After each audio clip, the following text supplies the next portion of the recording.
Excited? You guys ready to get this thing started and learn a lot about the amazing work of this amazing Vtuber? Let's see if they're ready to join. Hello, Ruthie. Hello, everyone. Hello, pro.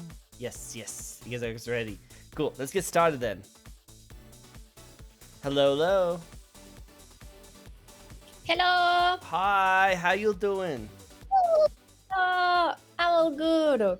What about you? I'm also very good. I'm a little bit more energized than you, I feel like, because our time zone is like super different.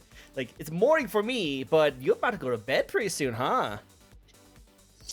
I mean, not too soon, but yeah, it's almost 8:30 p.m. So yeah, already had Wow. dinner. Wow, I literally just finished my morning coffee, so that's so crazy to think about. Future. Oh yeah, you were saying you can tell, you can do the future, right? You can tell me if something bad's about to happen, right? Yeah, I can tell you that you're gonna grow boobas. Me grow boobas? Yes. I don't know, my boobas are pretty small. I don't think I can grow any more than I already have. I don't know about that. But you predicted, so I'll have to look for bras, don't I? Shoot. It looks difficult already. I didn't think I had to deal with that. Oh no. Oh no. You're now cursed by la bongas. No, not the bungas. Anything but the bungas. My back has been hurting me. I thought I was just getting older, but apparently I guess this is gonna be the booba. I guess I'm getting the booba. Right. Alright, guys, well, I'll have to do it. Hit the inflation toggle. Okay. No, it's not working. But hey, welcome. I can do that, but I don't know if I should do it anyway. So you know what? Twitch might be a little bit against that kind of thing, so maybe keep it on the down low on that one. You know, I could try it, but it's not working out for me, so I'll just take off that toggle for later.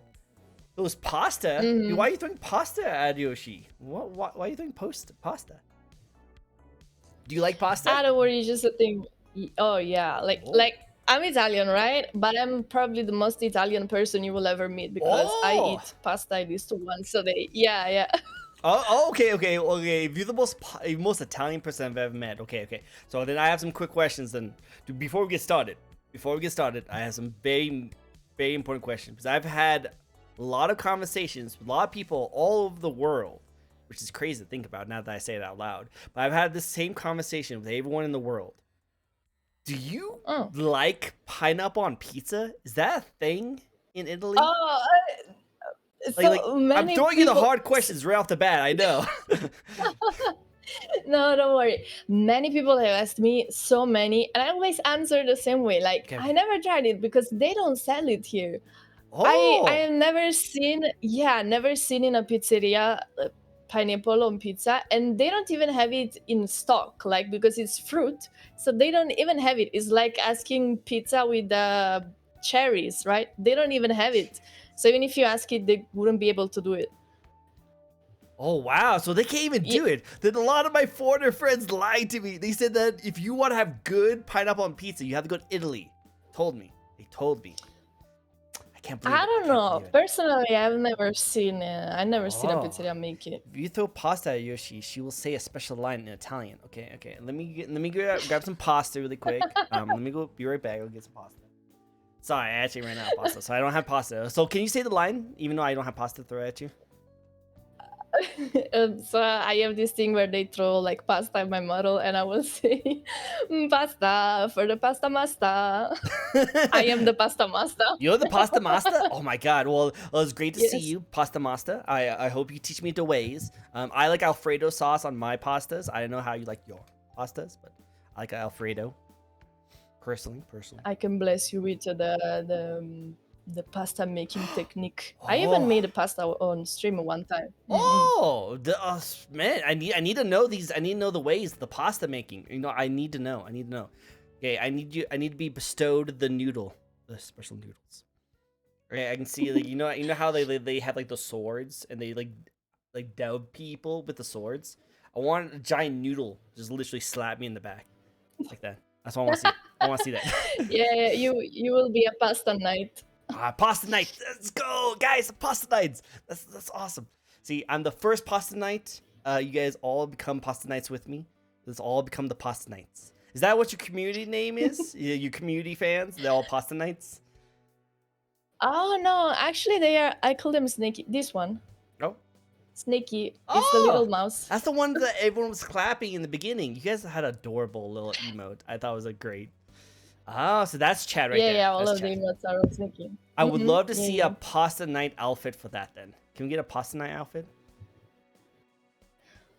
Oh, I never thought of it. You're right. Maybe I could make it. Yeah. Would you guys like to have a pasta knight outfit for you guys selves? You guys be the pasta knights.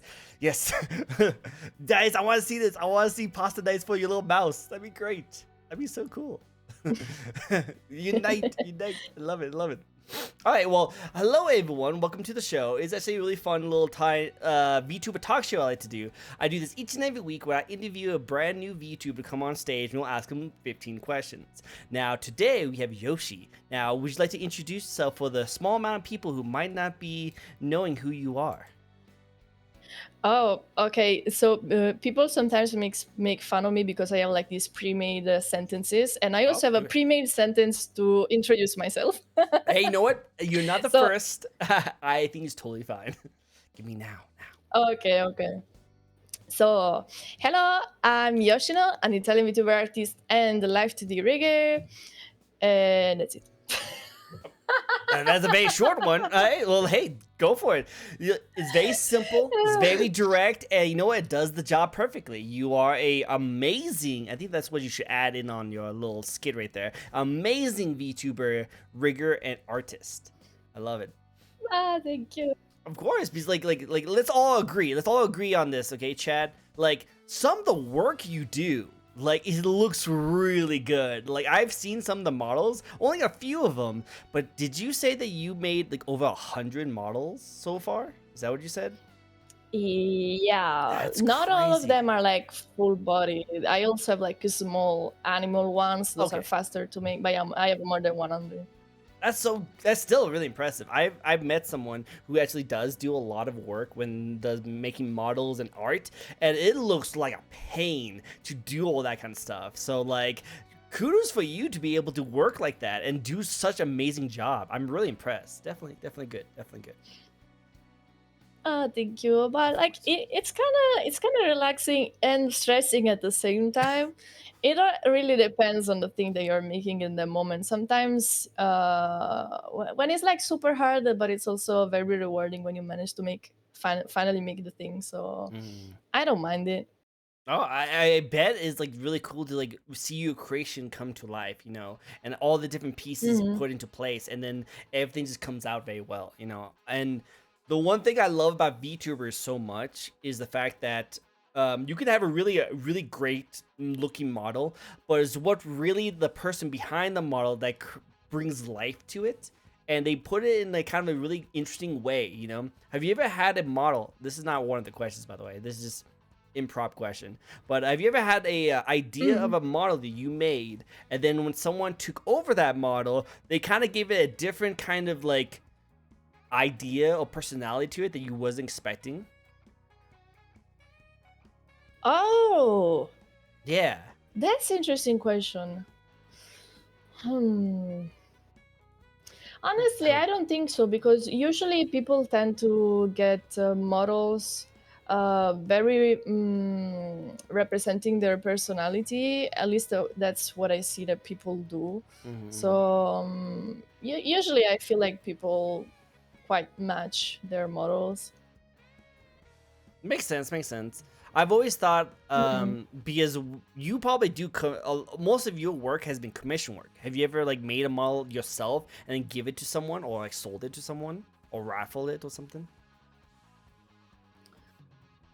I only did the commissions so far, so the model was tailored for the person. Even when I did a giveaway, I still talked to the winner to actually customize it just for her. It's the bunny one with the the Sakura the stuff. pink bunny one, yeah. Yeah, that one looks beautiful. Like I'm totally not stalking her. Was not stalking her, guys. I was not stalking her. But I was checking out, Twitch and like trying to check out some of her videos before this. You know, research purposes, obviously. And that was the first thing I saw was her hosting the bunny one today, and like she has the most beautiful I'm a weeb.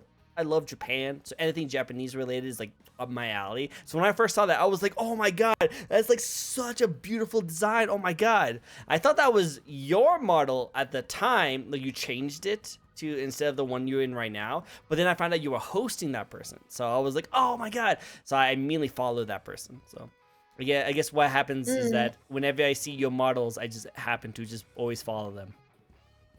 It's a good work. It's really good. Thank you. Oh yeah, of course. Now, for you guys at home, you guys can always ask a lot of your questions. This is an open talk show kind of thing where you guys can ask all your questions. You're just as part of this as we are, so you can ask all the questions you like here in chat.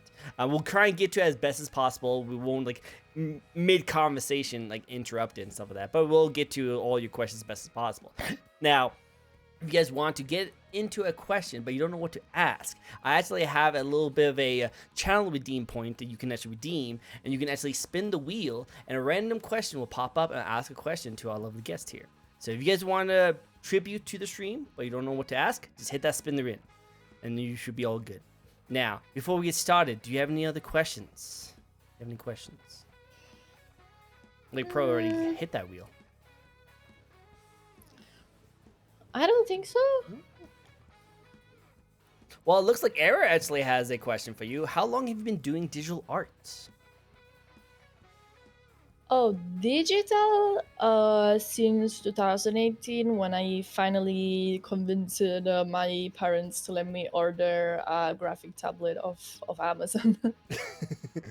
Wow. Okay, well, that's actually probably been a pretty good amount like of art that you had to work through until you get to this level, right? Yeah, art in general, like not only digital. I've been doing it since I was a baby, literally. So it's a forever thing. Yeah, always done it.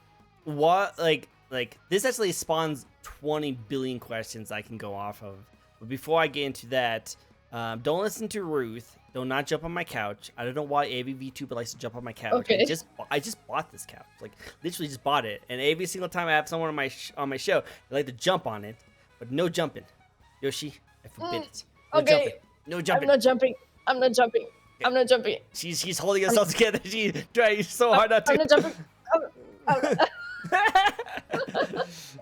No, don't listen to him. Oh yeah, here's a question for you. Yoshi, TSCTH from the New York Times here. Question. Booba big or bigger? Huge booba! Huge boy! Yes, exactly. You know what? I agree with the statement. Yoshi for president. I love it. Let's do it. Jump. No jumping. Like at least you actually, I don't think you're too tall. You hit my ceiling. I'm too tall?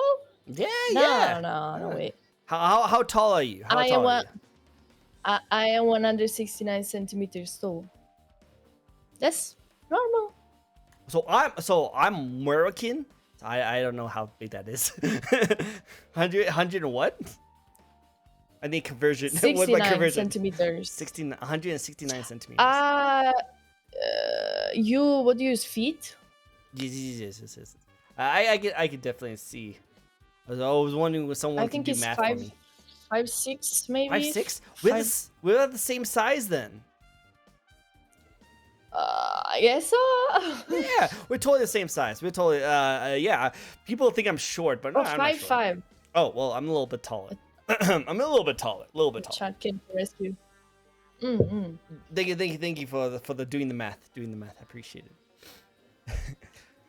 We're not too tall in Italy. I'm actually tall for being an Italian girl. 5'5" is tall. Wow, I gotta go to Italy more often then. Then I can finally be the tall person I've always wanted to be. Yes.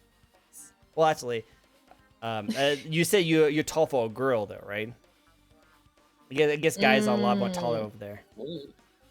yeah. Guys are like, oh, I don't know how to say in Murica, but like guys are like 180, I think, Oh, average. maybe I won't go to Italy then. But I don't want to. But no, I still want to go to Italy. Oh, you okay? You're hicking up a lot. Don't worry, it's usual, normal. As usual. I Okay. always do that. Chat, is this true? Does she hiccup a lot? Should we put a counter on? Should we get a counter, please? We already She have does a hiccup a counter. lot. Yeah. What? Yoshi always hiccups? Wow, it's true. It's true. Okay, I need someone to keep up with the counter. So far, that was 2. I think I heard 2. Can we get to at least 50 by the end of the stream? Maybe. She broke the counter. Oh my god. So I guess we don't have a counter anymore because you broke it last time. But don't tell her. The one that I. Oh, sorry. I don't know. I was just wondering because I'm afraid of my ankles because apparently calling you small makes it so you're going to chew my ankles, which I don't want you to do. I have to go to work tomorrow. I can't have my ankles gnawed on. No. What? That's what it says. TH was like, don't call her small. She will gnaw on your ankles. It's like, no, gnaw on my ankles. Oh, I didn't see that. No, your ankles are safe. Good. Okay. I was worried for a second. I was worried. Okay, good. What were you gonna say? Oh, I forgot. I'm so sorry. I'm sorry.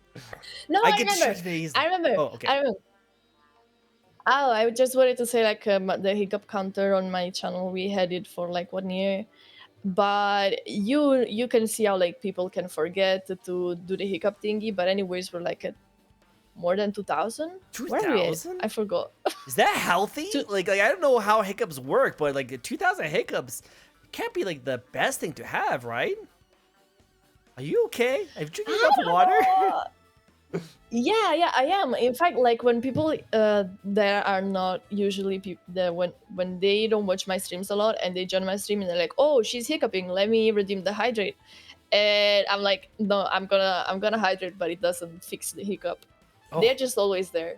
I want to know and on why. top of the yeah, I don't know, but like on top of of this type of always hiccups, I can also get normal hiccups, and I know when it's the difference. They sound the same, but I know when the normal hiccups are happening. Oh, okay. And those ones go away with the water. So you have different kind of hiccups? Wow. This is interesting. I'm learning so much about hiccups in this stream. I never thought about that. Did not wake up today thinking that I would learn so much about hiccups. Good to know. Did you know that you can die from hiccups? What? I thought it was just like a simple thing. Like, oh, I have hiccups. Let me just drink some water. I'm good. Wait, you can actually die from it? Like, how? I think I saw it one time. Yeah, you saw someone die from hiccups? Yeah, but it wasn't a program. I didn't see like a real life. I was like, oh my god. It was hiccuping. Yeah, no, not in real life. But I think like if you hiccup so much, all like one after another, you like cannot breathe. I think that's how he died. Wow. You could be okay then. 2,000's quite a bit. Yeah, no, don't worry. I'm okay. I'm okay. All right, just want to make sure. I don't know how that works, but I understand it completely. But yeah, no. Well, if I saw hiccuping, I'll say it's contagious. That's how I'm gonna see it. Let's see it. Ask her what the counter is at. Oh, 2,000. Okay, that's what it was. Suffocation of by hiccups. Is that how you would end one day? Is that how you end one day? Just suffocation from hiccups one day. Either suffocated by hiccups or by my own booba. Oh, for your own booba? Okay, so what do you guys think? He's gonna die from hiccups or booba? I know, booba sounds like a better way to go. In my opinion. I don't know about you guys. I researched it. There are people that died. What? From booba? Yes. Like their own booba or from someone else's booba? Because that sounds like the way of the warrior way to die, you know? I don't know about you, but like, of all the ways to die, just saying. Yeah, that's a good one. If you're sword swallowing, the most common American pastime, the hiccup, you will hurt yourself. Oh, luckily I don't swallow swords, so I'm good. I'm good. Man booba, I don't have man booba though. I'm very flat, very flat. Unfortunately for most people. It's okay. Flat is justice. Flat is justice. You know what they say. You know, if you hug a flatty, you're closer to the heart. Is that how it works? Oh. Yeah. You know what? I totally forgot about this. Pro, you actually have 2 spins. So let's get those spins out of the way, shall we? So here's the first spin. Booba can fall on your face while sleeping and suffocate you. That almost happened to me once. That's what happened. My dream was really good too. It was a really good dream. But whoa, hi. I'm also spinning. Oh, you're spinning too. Okay. We need you to spin next time. Okay, we need all the spins. We need as much spins as possible. We need everyone spin. Okay, here's a nice quick question from Pro. Cat or dog person? Oh, okay. So I have a story. All right, let's hear it. I love Basically, yeah. So let's start by answering the question right away. I'm a dog person, but I grew up like at my parents' place. We had a lot of cats, and they all hated me. Like cats hate me. I cannot happen to like be friends with them. And one time, one of them kind of like decided specifically to throw up on like a drawing that I was making, my laptop, and the headset that I had all together because I like, yeah. Oh wow! No wonder you don't like cats. You know what? If that cat did that to my stuff when I was growing up, yeah, I probably wouldn't be much of a cat person either. Jeez, throwing up on your work? They just hate me. Oh, I'm so sorry. At least you're not allergic to them. Some people are allergic to them, and no, I'm not. Yeah, see that's lucky. Oh, you're not allergic to them. No, because I grew up with them. I'm honestly not allergic to anything actually. Oh, that's nice. That's really good. I own a cat, and I'm allergic to him, so I sneeze a lot. How do you do that? Well, I try not to touch him unless with my feet. I don't pet him with my hands. I pet him with my feet. Yeah, it's really weird. He's gotten a foot fetish from it, so it's kind of weird. But like that's the only way I can really pet him. Because like if I pet him with my hands, I have to wash my hands immediately. And even then, I sneeze all over the place. So I have to keep rubbing him with my feet. Yeah. The cat. Wait, so you're not allergic to the cat with your like on your feet? You're allergic only on the top part of your body? What? Yeah. Well, see, so when I'm allergic, so I might not be super allergic to him. I might have like a mild allergic reaction to him. But like if I touch my face will get very like bloated. And I'll like my eyes will get watery, you know, my nose gets stuffy, you know, my throat gets stuffy, you know, stuff like that kind of stuff. But if I pet him on my feet, I'm fine. I'm perfect. I'm good. Maybe you need to like breathe the cat air or something. Oh no, if I do that, I'll die. I will die. If I like just like put his face, if I put his body on my face, I would literally die. But they're fluffy though, that's nice. I know, it's worth it. It's a worth death. Not as much as the death by Booba, but still pretty worth it. Still pretty worth it. Go. Well, that's actually an interesting story. I like it. All right, well, we got another spin from Pro, so let's get that one done. Cat and him die at the same time. Yep, we need you to spin as well. Everyone spin in chat. Everyone spins. Spinning. Yep, hey, look. Perfect. Sweet. All right, here's another little inside question. Do you like to watch any YouTubers? Like, is there a YouTuber you like to watch, or do you watch YouTubers at all? YouTubers. I do. So I do watch a lot of random stuff, but there are also some that I like periodically watch. Not periodically, like I actively go on YouTube and like search for them. So it depends on themes. There are some that I watch just to have in the background as I'm working. These ones can be Toast the Cinnamon Can, and PewDiePie, like they're friends, so I watch their reaction videos. I do watch a Japanese guy that is called the Hatiati. That like he makes live 2D videos, so I watch him.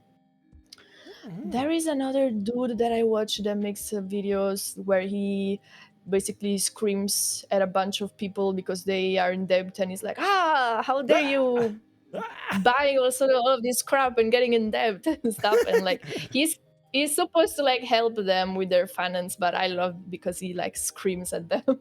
Sounds like Gordon Ramsay right there. What are you doing? Yeah, Where's the lamb sauce? yeah. He's like the financial Gordon Ramsay. The financial Gordon Ramsay. I love it.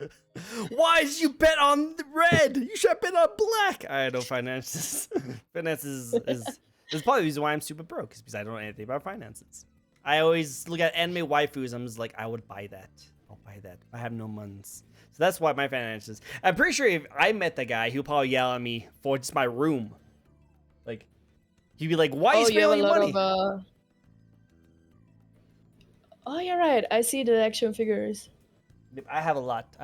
Actually, this is actually a small bit of it, actually, because I'm in the middle of moving. I'm right now staying temporarily at my brother's place, but then I'll be moving to my actual house in a couple of weeks. So this is just a bit of my stuff. Good luck with that.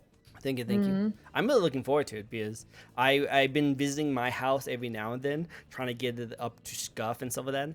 And I just got these new bookshelves. I got a brand new PC, which I'm really excited about. It's a way better PC than I have this one. And I got new bookshelves, new desks, all this really good stuff. So it's gonna look cool later. It'll look cool. But yeah. All right, Yoshi TSCTH from Las Vegas, Trobrion. Question: what's your favorite video game genre? I am completely ignorant on like the all of the tags and names, but like I just play chill games because I'm honestly like my brain is so slow. My coordination is non-existent, so playing video games for me is impossible. The most I can do is like make houses in The Sims and make holes in Minecraft, but I cannot do more than that. Okay. Well, do you like more chill games like Animal Crossing?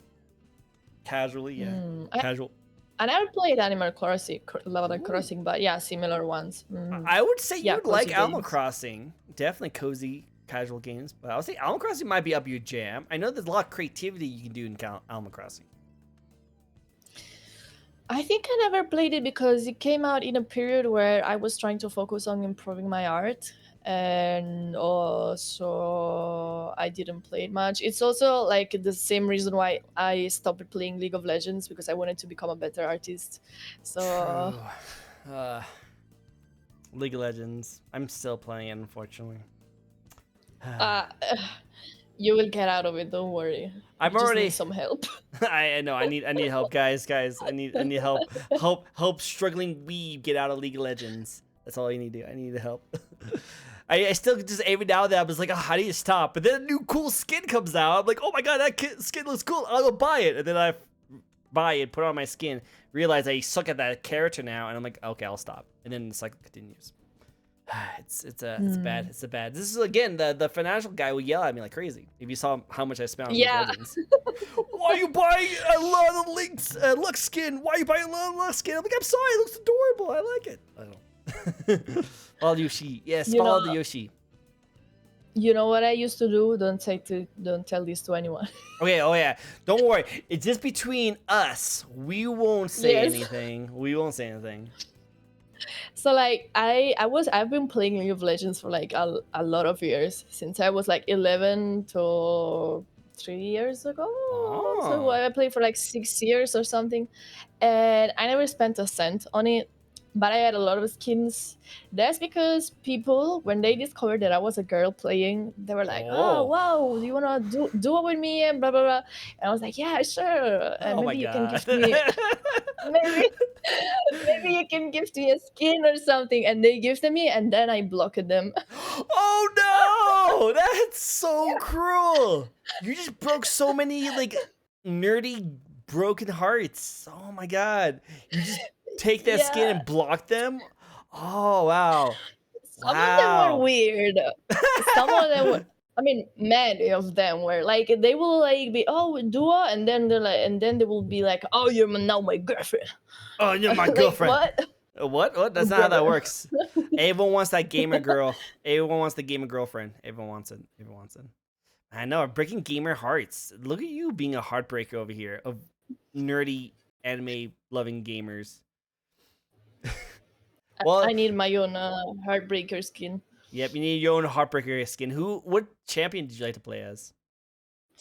Oh, I was so freaking crazy because like I always played Jinx because she was so freaking easy, and I had so many points on her. I always play them. Whenever I play her, like enemies and everyone will be like, ew, because they saw many points I had on her, and they're like, Don't worry, I'm worse. I'm a Shaco main, so a lot of people really don't like me. So it's okay. Oh damn! Yeah. He's hard. I think he's harder to play. He might be harder to play, but like he's definitely has changed over the years. But I still like him. Actually, my name Tricko is actually based off of him. So I was a Shaco. Oh, okay. It's not Trico. It's not the Pokemon. People think it's a Pokemon. No, it's not based off of Trico. Promise you guys, it's not Trico. I don't have a huge Pokemon knowledge, so I didn't do the association. Good. Glad, because a lot of people, for some reason, will consider me as a huge Pokemon person and think that my name's off of Trico, and then not even think about League of Legends at all, which I guess is fair, but no.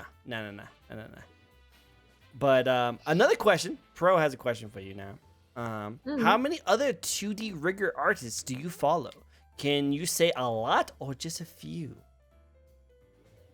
Oh, yeah, I wouldn't be able to say a number, but I probably try to follow each one that I find, at least the more interesting ones, because like you need to be sneaky. Like when you see a new technique, you save it and you try to replicate it, and if like you try to see if that method is faster than the one you're doing, so you are here and there grabbing everyone's technique and improving.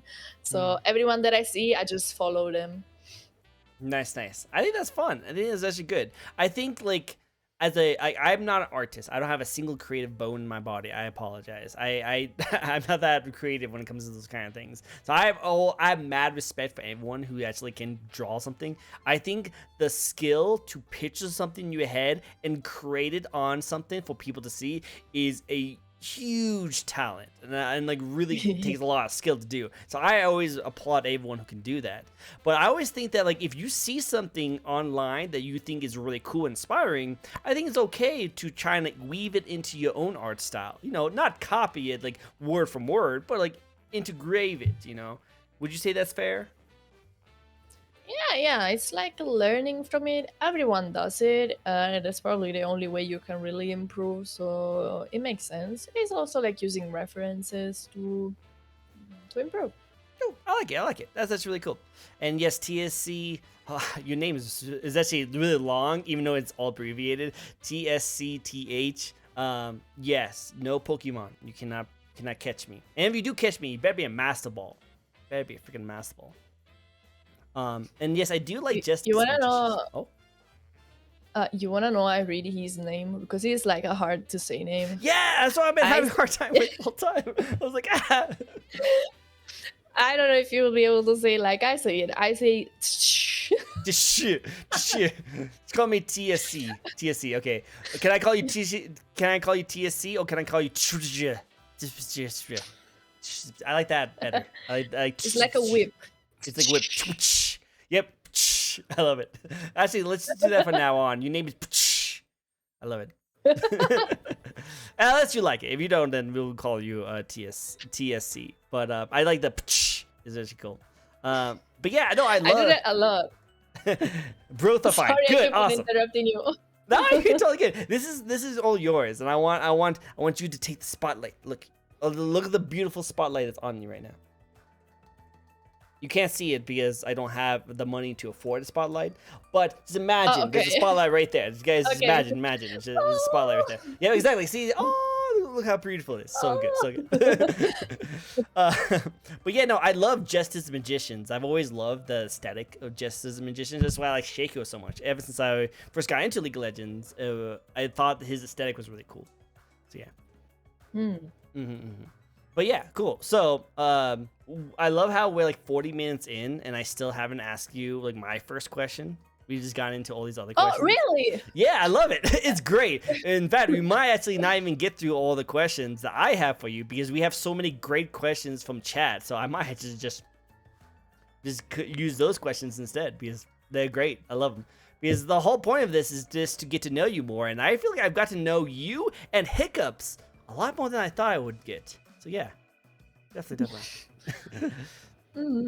I blab in my mouth, dude. I go off topic so much, like so much. Like I will like I don't know if it's like my ADHD brain, but like I will like jump on a interesting topic and like an idea or a thought comes in my head and I just want to talk about it. So yeah, it makes sense. Makes sense. Oh, it's nice. Don't worry. Like it makes you. I don't know. Maybe it's just me, but whenever I'm interacting with someone that is talking a lot, it makes also me want to talk a lot. So that's nice. Good, because we want to hear you talk more. Because I think everyone agrees that your voice, chef's kiss, so nice, so nice. We just want to hear you talk some more. What? Like I think people like your voice. I think it's great. Like, I don't know, chat, do you like her voice? I think it's nice. I can see why a lot of people just love to just hear you talk. Me, online, many people told me that. In real life, I never had anyone comment on my voice. I think because it's a normal type of voice to have here. Instead, online, girls often have like a way more high-pitched voice. Oh, okay, it makes sense, Well, I think your voice is great. I like it. I hear a lot of girl voices, and I like yours, so it's good. Keep it up. Thank you. Keep talking. That's what I meant to say. Keep doing good work. I mean, like, keep talking. Keep talking, and no one will die. No one will die. Dude, have you played that game before? Like, keep talking.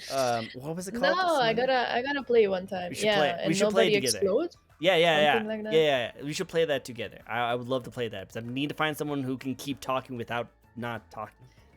I need everyone to talk. It'd be perfect. It'll be easy. Watch, we got this. So we're already like good communication, right? We know how to communicate with each other perfectly. Yes. We have no quiet time at all, right? Right. All right. Yoshi from the NBC News. I love it. Question. What do you do when you're not doing art, as in on your free time?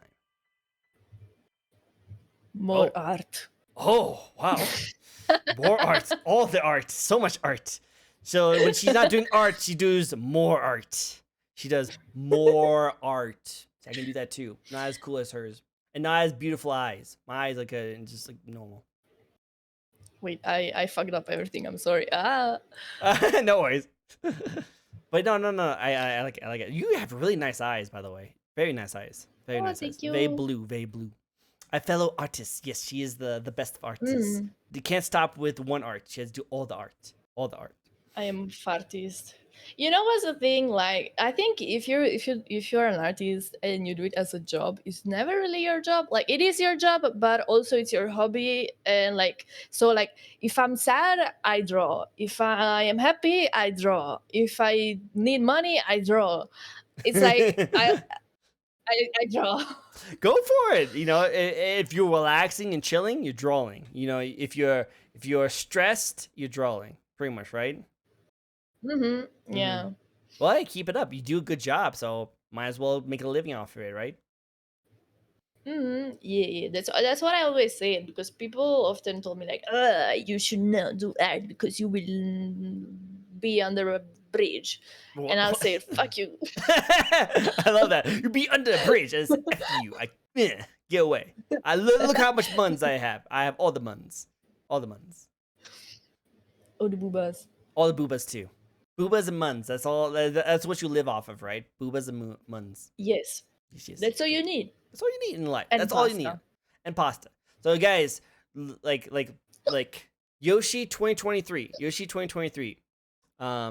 You can all you need in life is Muns, Booba, and pasta. Hiccup. Quote that for me. I need someone to quote that. Put that on a t-shirt. Put on a t-shirt. I want to see it. That's gonna be on my merch. Merch, yes, please make it a merch. Cool. I love it. All right, going back a little bit. We do have a spin, so let's get a spin in. Okay.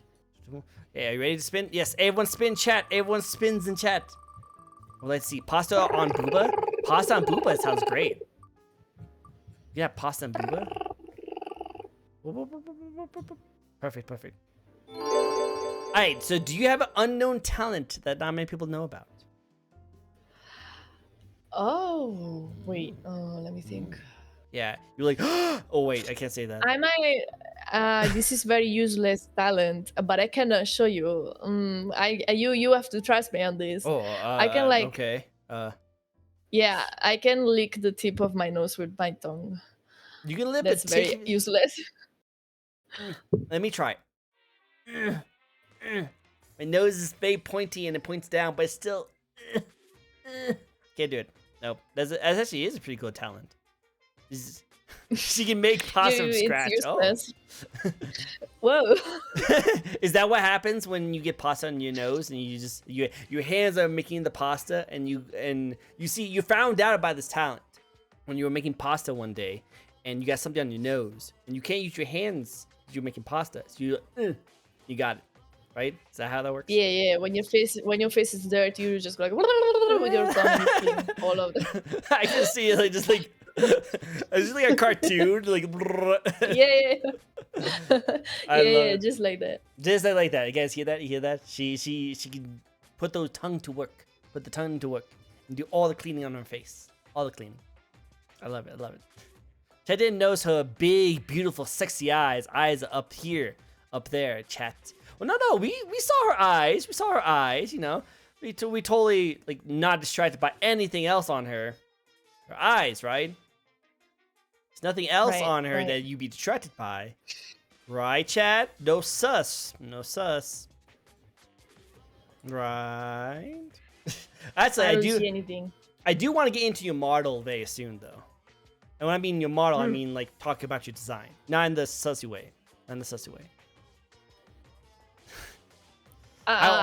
2D, so yeah, don't worry. Yeah. If it's 3D, that's a different story. But 2D, nah, we can't do anything. You'll get paper cut. It's like I'm a piece of paper.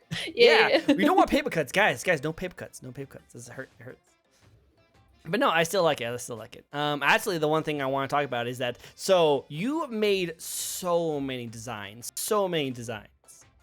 What made you want to stick with this as your main design? So actually, for myself, I also made many models, right? And I changed it a little bit with every model. Every model that I made for myself is they are all a little bit different. The only thing that I always kept are mostly the colors. So white hair with the blue hair thing. And the blue eyes. That's mostly because blue is probably one of my favorite colors, and I just really like white hair in general. I always like them also, in animes and video games. I always like characters with white hair. I don't know, Santa Claus. Wait, what? What? I was following you the whole time. I was girls with blue hair, blue eyes, white hair. I like it. And then at the end, the main reason why I like it is because Santa Claus. It's I'm joking. Wait, what? I was gonna say I love Santa Claus since I was a kid. So I love all anime girls with white hair and blue eyes. It's connection, please. That makes sense, yeah, because also Santa Claus is curvy. Oh my god. What? You were like, wow, Santa Claus is curvy, so I like all my boomer and anime girls be curvy too. It's connection of Santa Claus and anime girls. What is this going on? Yeah, it's the same thing. Same thing. What?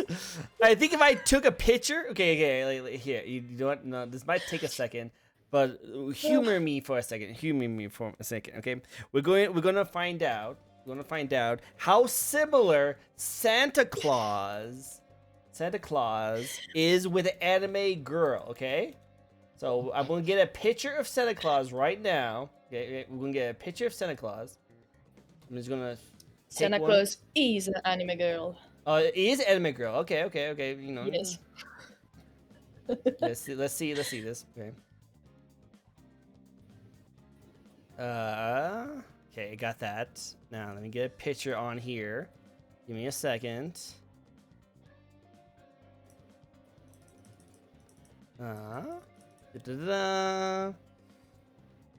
So my computer's not the fastest right now, but I'll get to it. Don't worry, I'll get to it.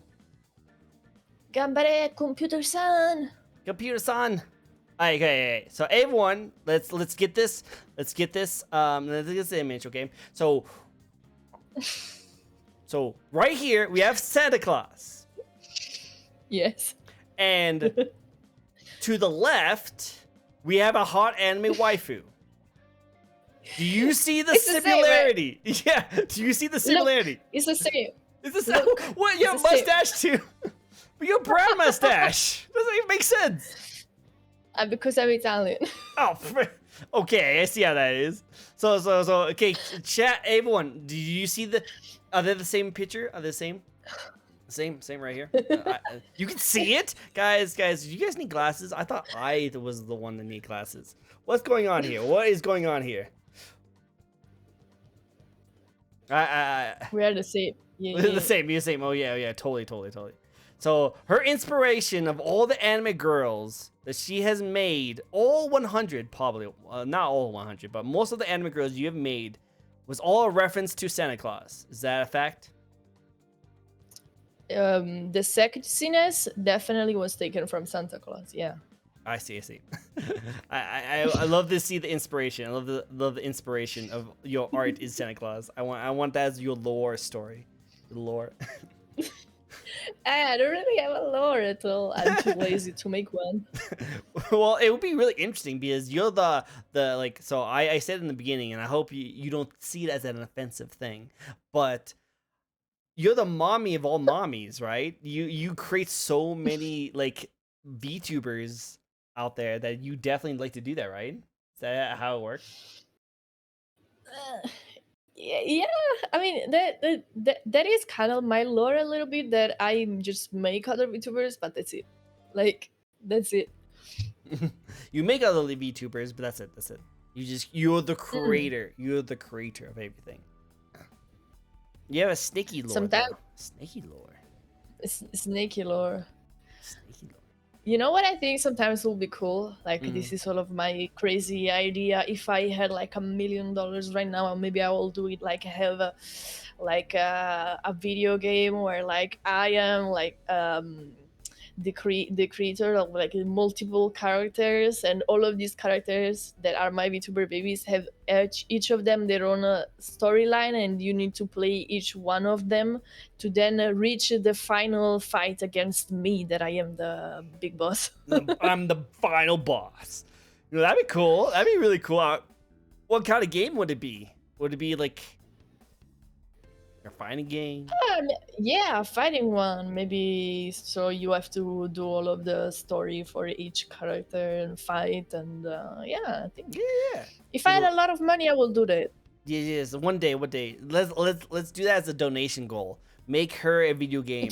Make her a video game. I don't even know how much it costs to make a video game. Probably millions. Millions? No. It depends on what kind of game you want. If it's a fighting game, it'd probably be a lot more expensive. If you like have a visual novel dating sim like you see billions on Steam, like on Steam, you probably can make one like $20. Probably. Yeah. I was thinking one time of making one. You remember when like the Doki Doki Literature Club thingy came out, and everyone was like, "Wow, this video game was made by only one person," and I thought, "Whoa, I can make it too." I just started looking into making it, and I was like, "Oh hell, nah." Nah, I'm good. I'm good. I don't want to put that much work. You already do so much work, but I feel like the art will be good. The art will be really good. Maybe I could collaborate with someone for the art, but for now, nah. Collab with the Doki Doki person. Be like, hey, I got an idea for you. It starts with waifus from Santa Claus. Santa Claus better be in it, by the way. Santa Claus better be like the origin god from everything. Like first there was the light, and then there was Santa Claus, and then anime girls. You have to face off against all the anime girls. It will be a crazy story. The secret boss of Santa Claus near the end. You know how they beat him first. I don't know. all right. So for all of your models that you've created, what was the most difficult one you had to commission for? Oh, most difficult one. That's one that took me many months was a very, very detailed one, and honestly, I think at the end she had more than 100 toggles. Wow. It was like a genie model, so I made a whole of the bottom part of her body being like a smoke. You know how like genies have like smoke tail instead of legs? Yeah. And yeah, the thing was that we just kept on adding more and more, and it was like, whoa, this is cool, maybe we could add it, and maybe we could add this and that and this and that. So the thing took like almost 1 year. Whoa, that's crazy. But it sounds like it was fun. Yeah, at one point it started being quite a bit stressful, but because it became very hard to manage. But also it took so long because at one point we needed to take a break because the project became too big for my PC to handle. So we had to wait a couple of months because on Black Friday I got all of the new PC parts and then built this PC. Well, my friend built it, but I got this new PC super powerful that I have now to continue and finish the model. Wow, you literally had to in middle of an upgrade of a PC to finish this model. That sounds interesting. I don't know what that would like. Jeez, dedication though. I like it. It was already in my brain to get a new PC because it might seem like little silly puppets, but like Vtuber models can be super heavy for your PC to handle. I can see that, especially if you're doing that plus like video games. Like this PC right here has like can run like pretty well, but I can definitely see like the CPU max out if I'm playing like Valorant or League of Legends while streaming, while playing other stuff, you know, while having music in the background and stuff like that. And that's just alone. Imagine plopping a VTuber model alongside all that. Yeah, that would be crazy. Yeah. One time when I was making one of my old models, actually the PC, like the CPU was working so hard, so much that it overheat, and like it overheat because like the cooler fan was spinning so fast that one of the fan pieces broke, and so the CPU like fried. Oh my god! Yeah, I couldn't work for 1 month because I was waiting for the new CPU and everything. Oh wow! Jeez, literally too much art broke your PC. Yeah, for real. Dang, that's scary. That is really scary. Especially like if that is your main form of income. I don't know if you do anything else, but if that's your main form of income, that's kind of scary. Like that your own work blew up. That was 2 years ago, and I was still living at my parents' place, so it was not too bad. Okay, good. I was worried for a second. I was like, oh no. Cool. That sounds terrifying. Sounds very terrifying. I would freak out if like I was like working on art. It's like, yes, I'm doing it. You know, like in the SpongeBob meme, like trying like I'm doing it. And then all of a sudden, yeah. That'd be so scary. Alright, so we got another spin. I have more model questions for you. So don't worry. We got more model questions. But first, it looks like Monkman. I'd like to ask you, what is, as an Italian, yeah, don't forget the spin. As an Italian, what is your favorite pizza toppings? Oh, okay. That's interesting.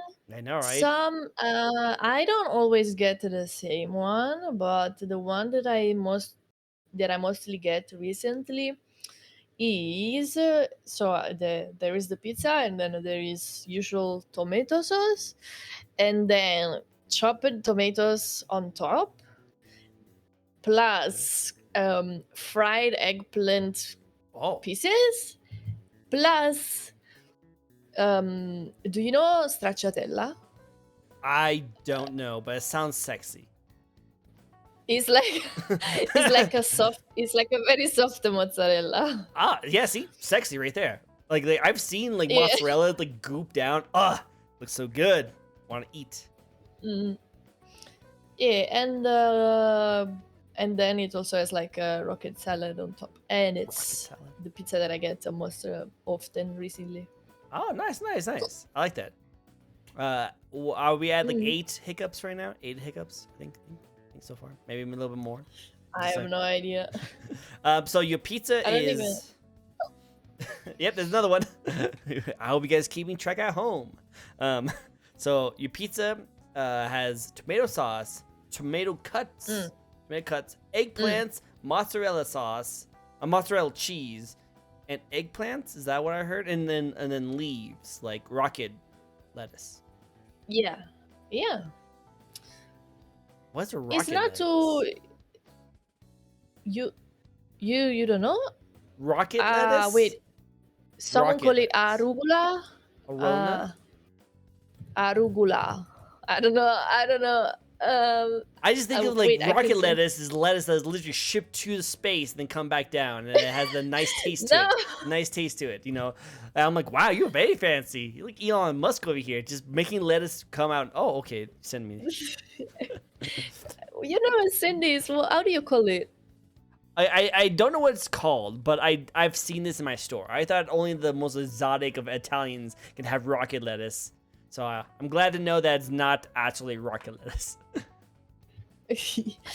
Yeah, it's weird. I never understood how English people call it, because it has happened more than one time that people were confused when I was talking about this thing.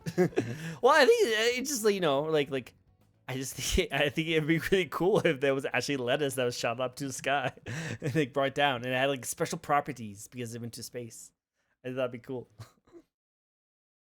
I'm like, wow, you guys are fancy. I love pizza. I think pizza's great, but the best pizza I've ever had was this like. So I love seafood. Seafood, I could eat that any day, all day.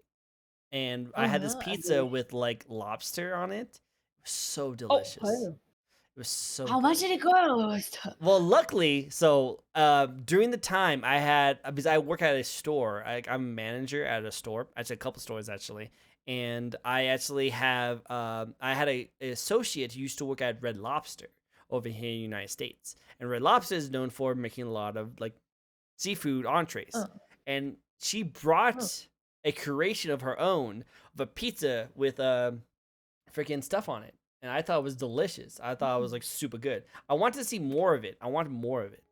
But unfortunately they don't. It's super good, but I imagine it's pretty expensive. Lobster by itself is like $20, and putting it on a pizza just sounds crazy. But it was the most delicious pizza ever. Do you guys have like seafood pizzas over there? I will go ham on. It's actually not that common. Like pizzerias have them, but like maybe out of 20 different pizza that you can choose, only one is the seafood one. I never understood why. I also like it. I also like seafood pizza, but maybe I guess because like pizzas here are especially so like I am from Naples. Like now I moved, but I was from Naples, and Naples is where pizzas mostly are made. I'll write that down. And one day. And if you ever go there, Remy, I will tell you where to go. Please do. I'm gonna be literally a fish out of water, so I'll need help. Yeah, and they are very cheap there. So if they wanted to put seafood on top of it, maybe that one pizza will be way more expensive than the other ones. So maybe I that's why I imagine didn't do so. it. Yeah, I imagine it would be like a Mm. special delicacy kind of thing. Yeah. But I'll definitely try it. Uh, Also, do I see fire? yeah. Did you light something on fire underneath my desk? Oh, it's your hand. It's your CPU. My CPU, no! No! Keep going! You just a little bit more longer. Just a little bit longer. You can do this. You can do this. I promise. It's okay. Hey, it's just oh, sorry. Nah, you totally get it. I just thought it was funny because I just like noticed because again, new model is very beautiful. So I've been noticing, and then I looked over and I just saw a flame over there. I was like, did you light my couch on fire? Like, what's going on? Why is anyone destroying my couch? What's going on? People jump on it. No, don't worry. Ah, It's not a normal fire. It cannot burn your couch. It's hey, good. a fire that I used to create waifus. Oh, so that's how you create it. Oh, okay. So It's pure waifu essence burning. Oh, I see. I see. They burn pure waifu innocence. You know, I would love to maybe have a look at it. Is that's pure waifu essence? That probably I want to say taste it, but I don't know if I want to taste that. This probably sounds really sus, so I probably don't want to taste that. I don't know what it would taste like. I never tried it. I wouldn't. Let's put it on a pizza. Put it on pasta. Let's put waifu essence on pasta. Let's do it. Let's do it. Wait, I could try to use it to cook the pizza, like put it under. But then you will have the waifu pasta. You know, have you seen that before?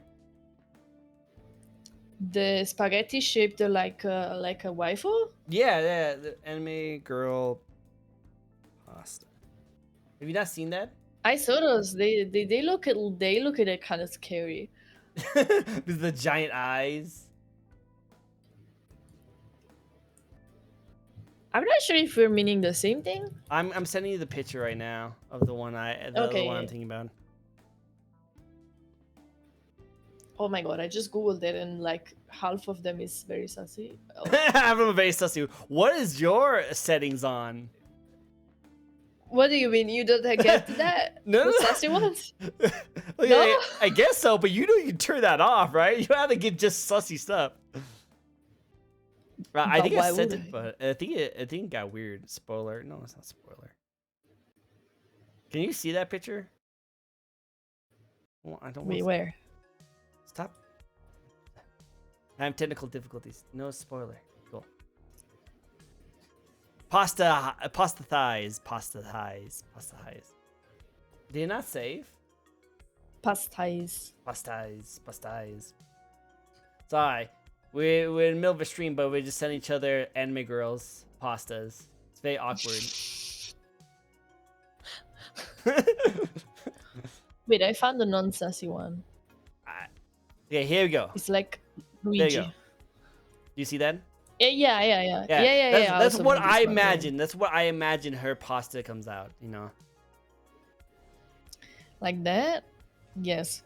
Yes. So for chat, for you to understand, this is what her pasta looks like when she uses anime fire. By the way, this is what her pasta looks like. This is her normal pasta when she uses her anime fire to create it. That's why you can't really see it all the time. No, but I gotta say this though, I would love to see that live stream of your cooking. Just gonna say now. While making this waifu? Yeah, making this waifu in your anime, like, you know, cooking streams. I want to see it. I want to see this. Damn, that would be too hard. Right? I'm just saying, guys. Like that. See, that's a talent right there. That's a talent. I made a shrimp pasta, but waifu pasta can be, I guess, very hard. Maybe digital waifus are my thing for now. Digital waifus. We'll stick it with that. Stick it with digital waifus. Mm-hmm. Yeah. I agree. Going back to your previous models, we talked about how there was a very difficult commission that you did. What was your favorite one to make? What was your favorite one to make? Oh. I think I have one. It's for a girl that's called Fawn's Forest. Once Forest. I don't know. I don't know if you ever seen her. I mean, I could load her model like right now, Oh, but I don't. do you have every model on standby? Yeah, yeah, I can like transform in every one of my VTuber kits. Whoa, that's so cool. That will be very Oh, very cool for the whoa. video game. This one, But and it's wait, hold on. The with chroma is. everything and Oh wow, okay. It's okay. You don't have to change it. Otherwise, then you have to change it again. I just go back. I love the model though. It looks cool. She's see I just through. go back. She's see through. I like it. I like it. That one a lot. Wait, let me change back to my model. I love it. I love it. Beep boop beep boop. Beep boop beep Beep boop boop beep boop. beep boop. Is the all the YouTube energy she's changing between the two. It's totally magical. Very magical. Very magical. It's a really cool model though. Yeah, no, I like it. That's actually really cool. So, that one was a really fun one to make. Yeah, because like actually it was like a rush commission, but I discovered that like if I'm able to make a model real fast, I never get to the point where. So when you're working for a long time on something, maybe at one point you get a little bit bored. Like you're like, I really want to finish this. But because I made that whole thing like from zero to sketch art, cutting, rigging, everything, I did it in 2 weeks, and usually a model like that will take me a month. So I really enjoyed that because I did it super fast and I never got to the point where I'm like, oh, I'm sick of this. Makes sense. Like so you when you make models, even if they're pretty similar, you like to add little bits of different stuff to make it a little more interesting, right? I never really make two models that are the same. Like I know that people like copy paste the same base, but I always make the base from zero because I want all of the models to look different. Nice. So I was going to mention that because again, I don't know anything about rigging other than the person I've actually saw watching making it. But yeah, so you don't just take a vanilla body model and then just add stuff to it. You literally start from scratch from every single model you've made, right? I could do the base model, but I prefer not to do it because honestly, I don't like when I see a VTuber model and I'm like, oh, this is VTuber X. And then I'm like, wait a moment, it's not them. Because like the face is so identical. Like maybe maybe two VTubers have the same VTuber mama, and people can do whatever they want. But I don't personally like when I see two different VTubers and I think it's the same person because the same base was used. Oh, I see. Makes sense. Makes sense. You do have a lot of uniqueness with your models, and I do like them all. And they all have like different like forms of personality. And now that I see that you literally start from scratch for every single one of them, that actually puts a lot more like respect into them because you don't like that similarity, which I think is cool. Mm. It is a lot better when you Yeah. make them from scratch each time. I agree. I agree. Yeah, I personally, I know that many people agree with me on that. We talk sometimes about that on stream. Very unique. Yeah. Cool, cool. Well, I got another question. Well, actually, I don't. Looks like Sans do. If you did a spin and I missed it, let me know because I will feel bad. I will feel very bad. Okay, so you don't play a lot of video games, I understand. But of all the video games you have played, what's the most hated one you have ever tried?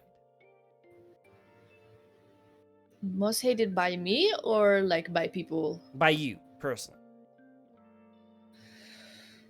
Oh, let me think. I'm asking This you is the very hard-hitting stupid. questions. Yeah, I'm always asked the hard-hitting questions. No. My answer is very stupid. Oh, okay. Well, let's hear it. Let's hear it. So I had downloaded. So I was browsing Steam to find games to play on stream, and I found like this Mickey Mouse game. Mickey Mouse game. Yeah, in Italian is Topolino. So I tried to play it, and bruh, I couldn't play it. It was so hard. I kept on dying. I refunded the game on Steam, Mickey Mouse video game, and I brought the game is too hard. I cannot play. Mickey Mouse is too hard. It's too gamer for me. I can't do it. No. Yeah, but it was like how it's called, like when you see, like, I think it's maybe a platform, when you see the character like from the side, and you just have to jump and like dodge obstacles and stuff like that. It was like that, but I don't know why I just couldn't play it. It was too hard. It's like a side-scrolling platformer, kind of like you would say like Mario, like Super Mario, kind of stuff like that. Yeah, like that. But Super Mario was kind of okay. Although I played the different Super Mario's, and the Super Mario Galaxy was like my most favorite, because it was not like that. Like, I don't know if you played it, but like it's more like 3D. It's not like that, so it was easier for me to play. No, but Super Mario Sunshine is a great game. Definitely recommend. Yeah, Topolino still haunts me. It still haunts you to this day.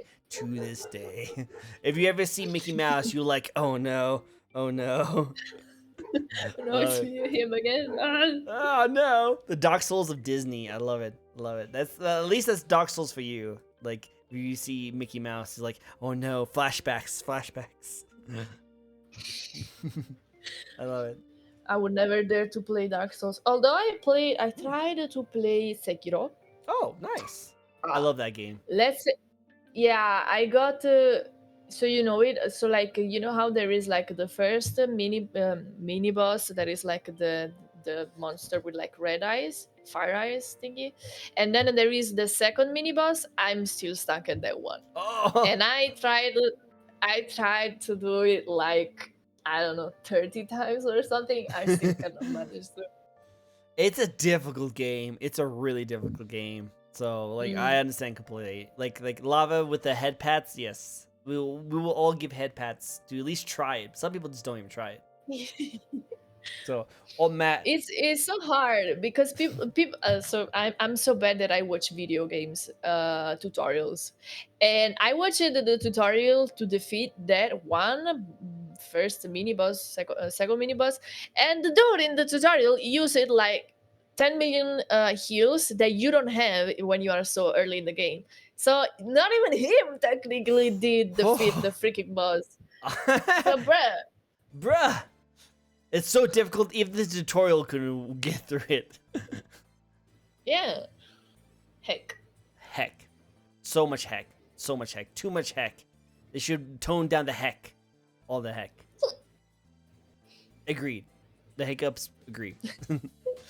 Sakura is extremely hard. I feel very happy that I at least beat it once.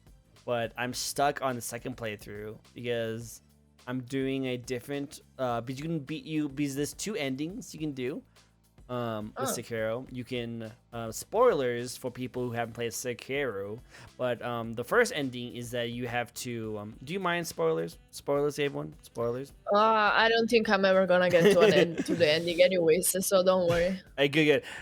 Chat, just cover your ears for like 2 minutes. I'm gonna spoiler some of the endings for it. So the first ending you can get for Sekiro is that you have to pretty much because the kid that you're watching wants to die to end his lineages so that people can stop trying to go for immortality. But that's the whole premise of it, is immortality.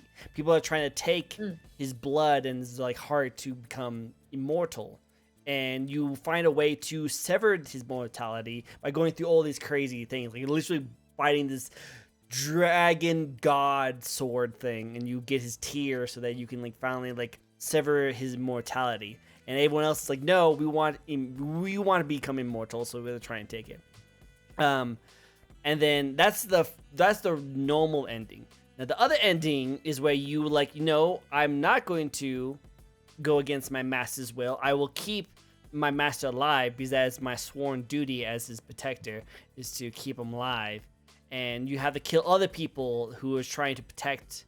You try to kill other people who's trying to like sever his immortality. So I'm doing that playthrough now, the second playthrough, and it's really difficult because you have to fight like 2 crazy hard bosses right after the other, and I'm having a hard time. So yeah. Oh. I didn't even know that there could like, but you can choose to switch between these two paths. I think later on in the game. Very later on in the game, because there's near the end of the game, you have to. It's really hard stuff. It's really hard stuff. But near the end of the game, you can face off, and you have a choice. You have a choice to either like side with your master or side with your mentor, because you're the whole thing is that you're a ninja who's like in charge of watching out over your master. But your master asks you that, hey, can you like help me cure this immortality and kill me?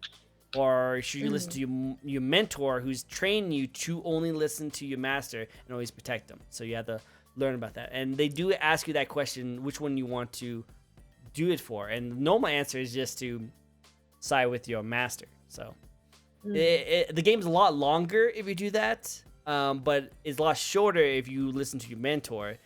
But it's a lot harder, I feel like, because you have to like literally like face off against 2 of the most difficult bosses in the game.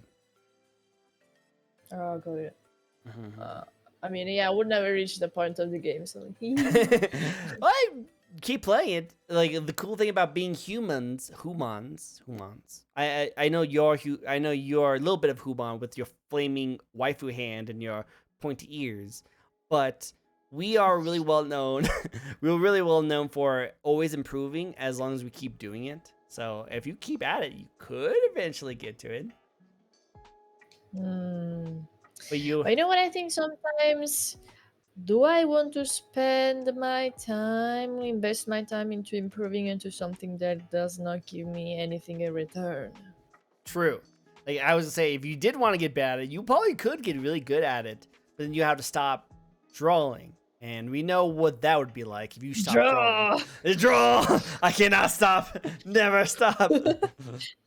So I'm going to guess, put your efforts and your training into better uses of your time, I would imagine.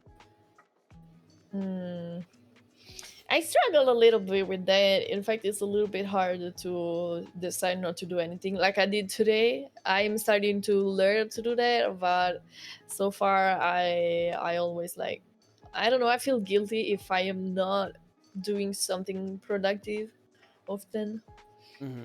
Makes sense. I felt that way too. Like if I'm at home relaxing, I have to get up and do something after a while because I'll just feel like I'm being lazy. I know the feeling. Yeah. Have you ever like started watching like something and you're really interested in, and then you're like, wait, I need to draw, and you just start drawing? Have you ever done that? Watching stuff but like I keep them, like I do watch stuff as I'm drawing, so so you do both. Okay, cool, that makes sense. Look at you. She dies if not working. Yeah, brain's too powerful. You can't stop working. You have to keep working. Have you ever thought about taking like a vacation? I have been taking some after I moved, but like since like when my CPU exploded, then for like a whole year I never stopped working, like ever. I only stopped it because at one point like my head was hurting because I was staring at the screen so much, and then I was like in bed for a couple of days, and then I went back to work. But like no vacation, no stop days, not at all. Oh, you need to take some rest. You need rest. I'm learning to do that. Don't worry. Good. You need work-life balance. Work-life balance. You need to be able to take care of yourself. Take care of yourself. Everyone, tell her to take care of herself. When I'm not around, you need to make sure you let her know to take care of herself. Good. Don't worry. I'm learning to do that because otherwise my head starts hurting like crazy. Yeah. We don't want that. We won't want that. Please don't do that. It's probably the reason why you hiccup so much is because you're overworking yourself. I don't know. I know. All right. So this is the time that we would like to go into more depth of your current model right now, because as I talking to you more and more, I'm just finding more and more details about your model. So I just realized the little sash over your chest area. I was totally looking at the sashes, by the way. Totally looking at the sashes. It actually has like bubbles coming up. Is that true? Oh yeah. Do you want me to like zoom on it? Yeah, sure.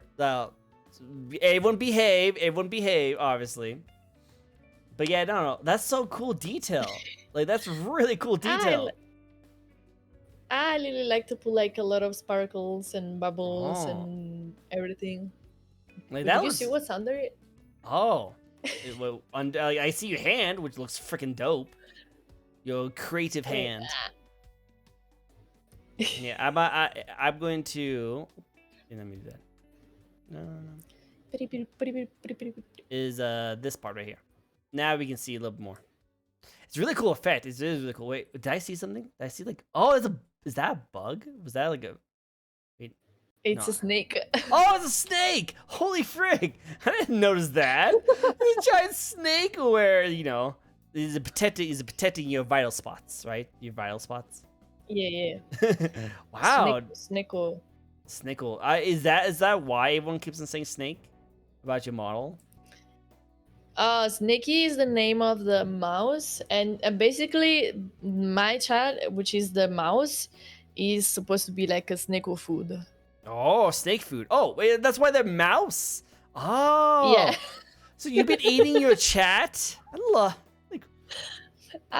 me, the snake. The snake's in your chat. You guys need to behave. You don't want the snake to eat you. You want the snake to eat you. I love that little sweat mouse. Like, oh no. Snakey eating by snake. Snakey will eat the snake. Yes. I see. That's cool. I like that. I think that snake is really interesting. So, did you put that detail on there, knowing that it's not gonna be that well seen, just as like kind of a hidden detail? I found it trippy. Oh yeah, I moved the snake in my past designs. I used to have him on my neck, and then around the torso, and then on the leg, and now it's on my skirt. I just move him. You just move him around randomly. Hey, go I for like it. the idea of having him go on with the edge of the skirt. Oh, that's so cool. Can we get a zoom in on that skirt part? That's so cool. So the outline of your skirt is the snake. That's an interesting detail I never even noticed. That's so cool. Wow, you do think of a lot of cool details about your model. I love it. That's really cool. A lot of thinking. But actually, I have to say this one design, it was like a night of Rapsus. One night, I was like, "Whoa! I gotta draw! I gotta draw!" I got my iPad, and I was like on the sofa. I was not really working in the moment. Time like 15 minutes, and I did all of the. It was a very simple sketch, but of this design that I have, and it came out just like that. I see.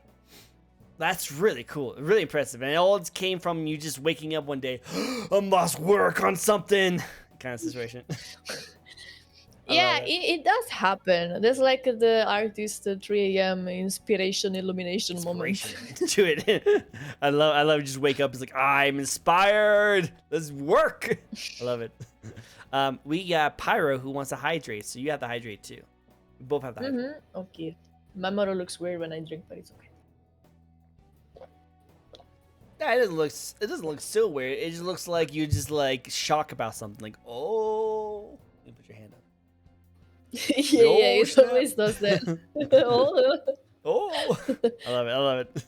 Cool. All right, so your model has a lot of detail. I like how some people mentioned that you have really cool details with all your models. What was a small detail that you put into a recent model that you have done that you think is overlooked? Let me think. My most recent models, I'm not grabbing the list because I forgot or anything like that.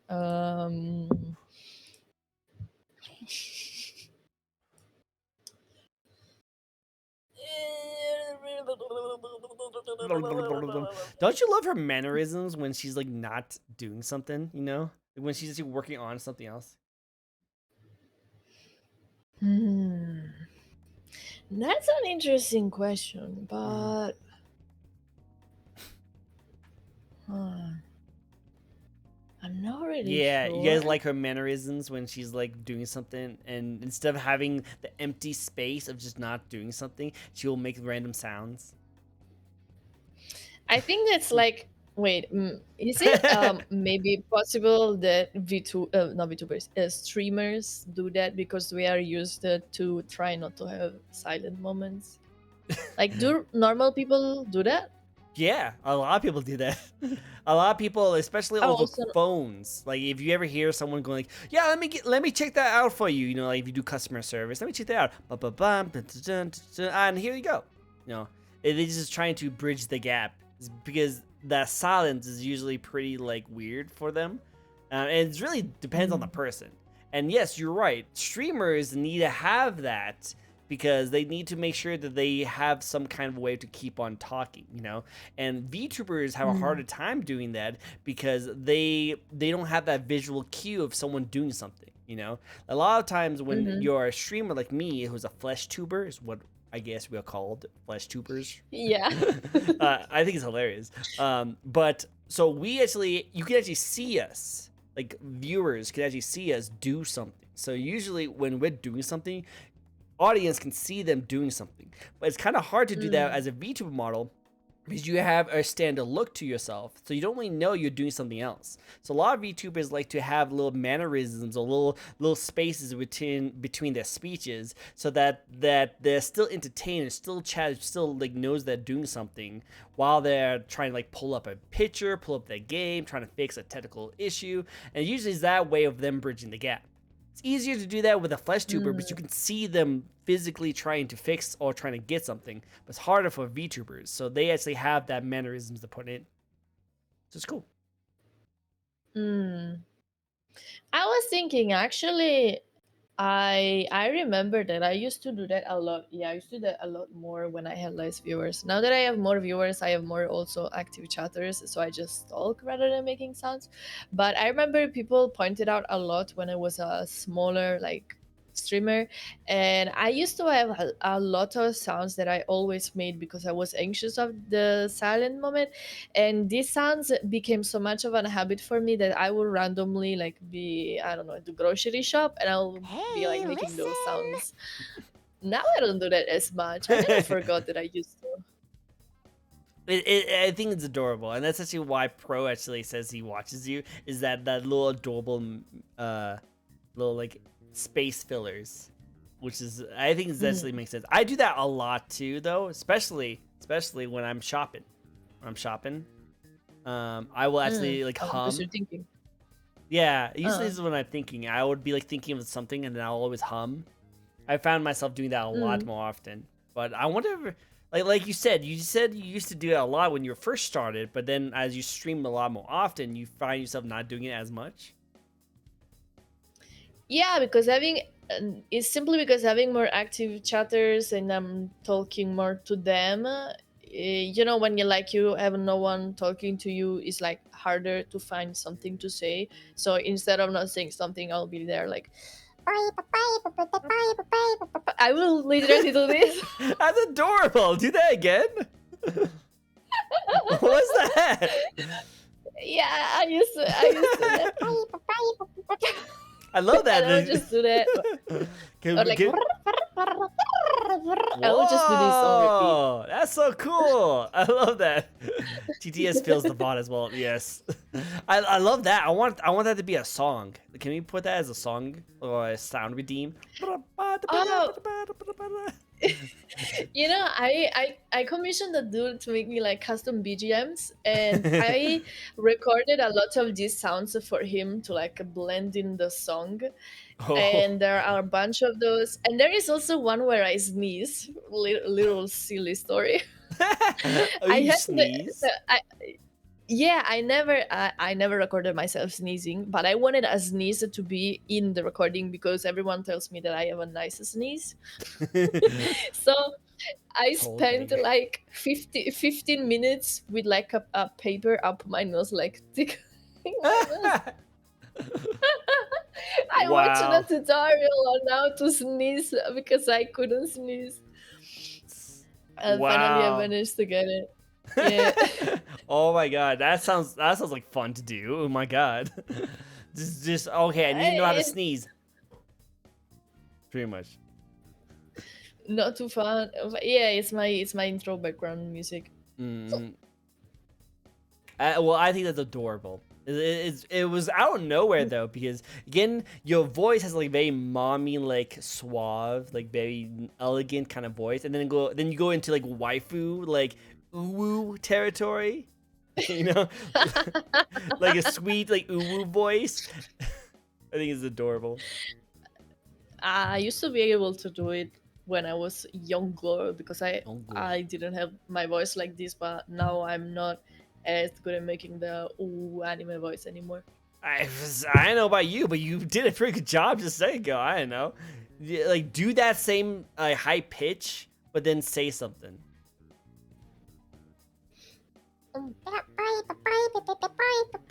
Say something.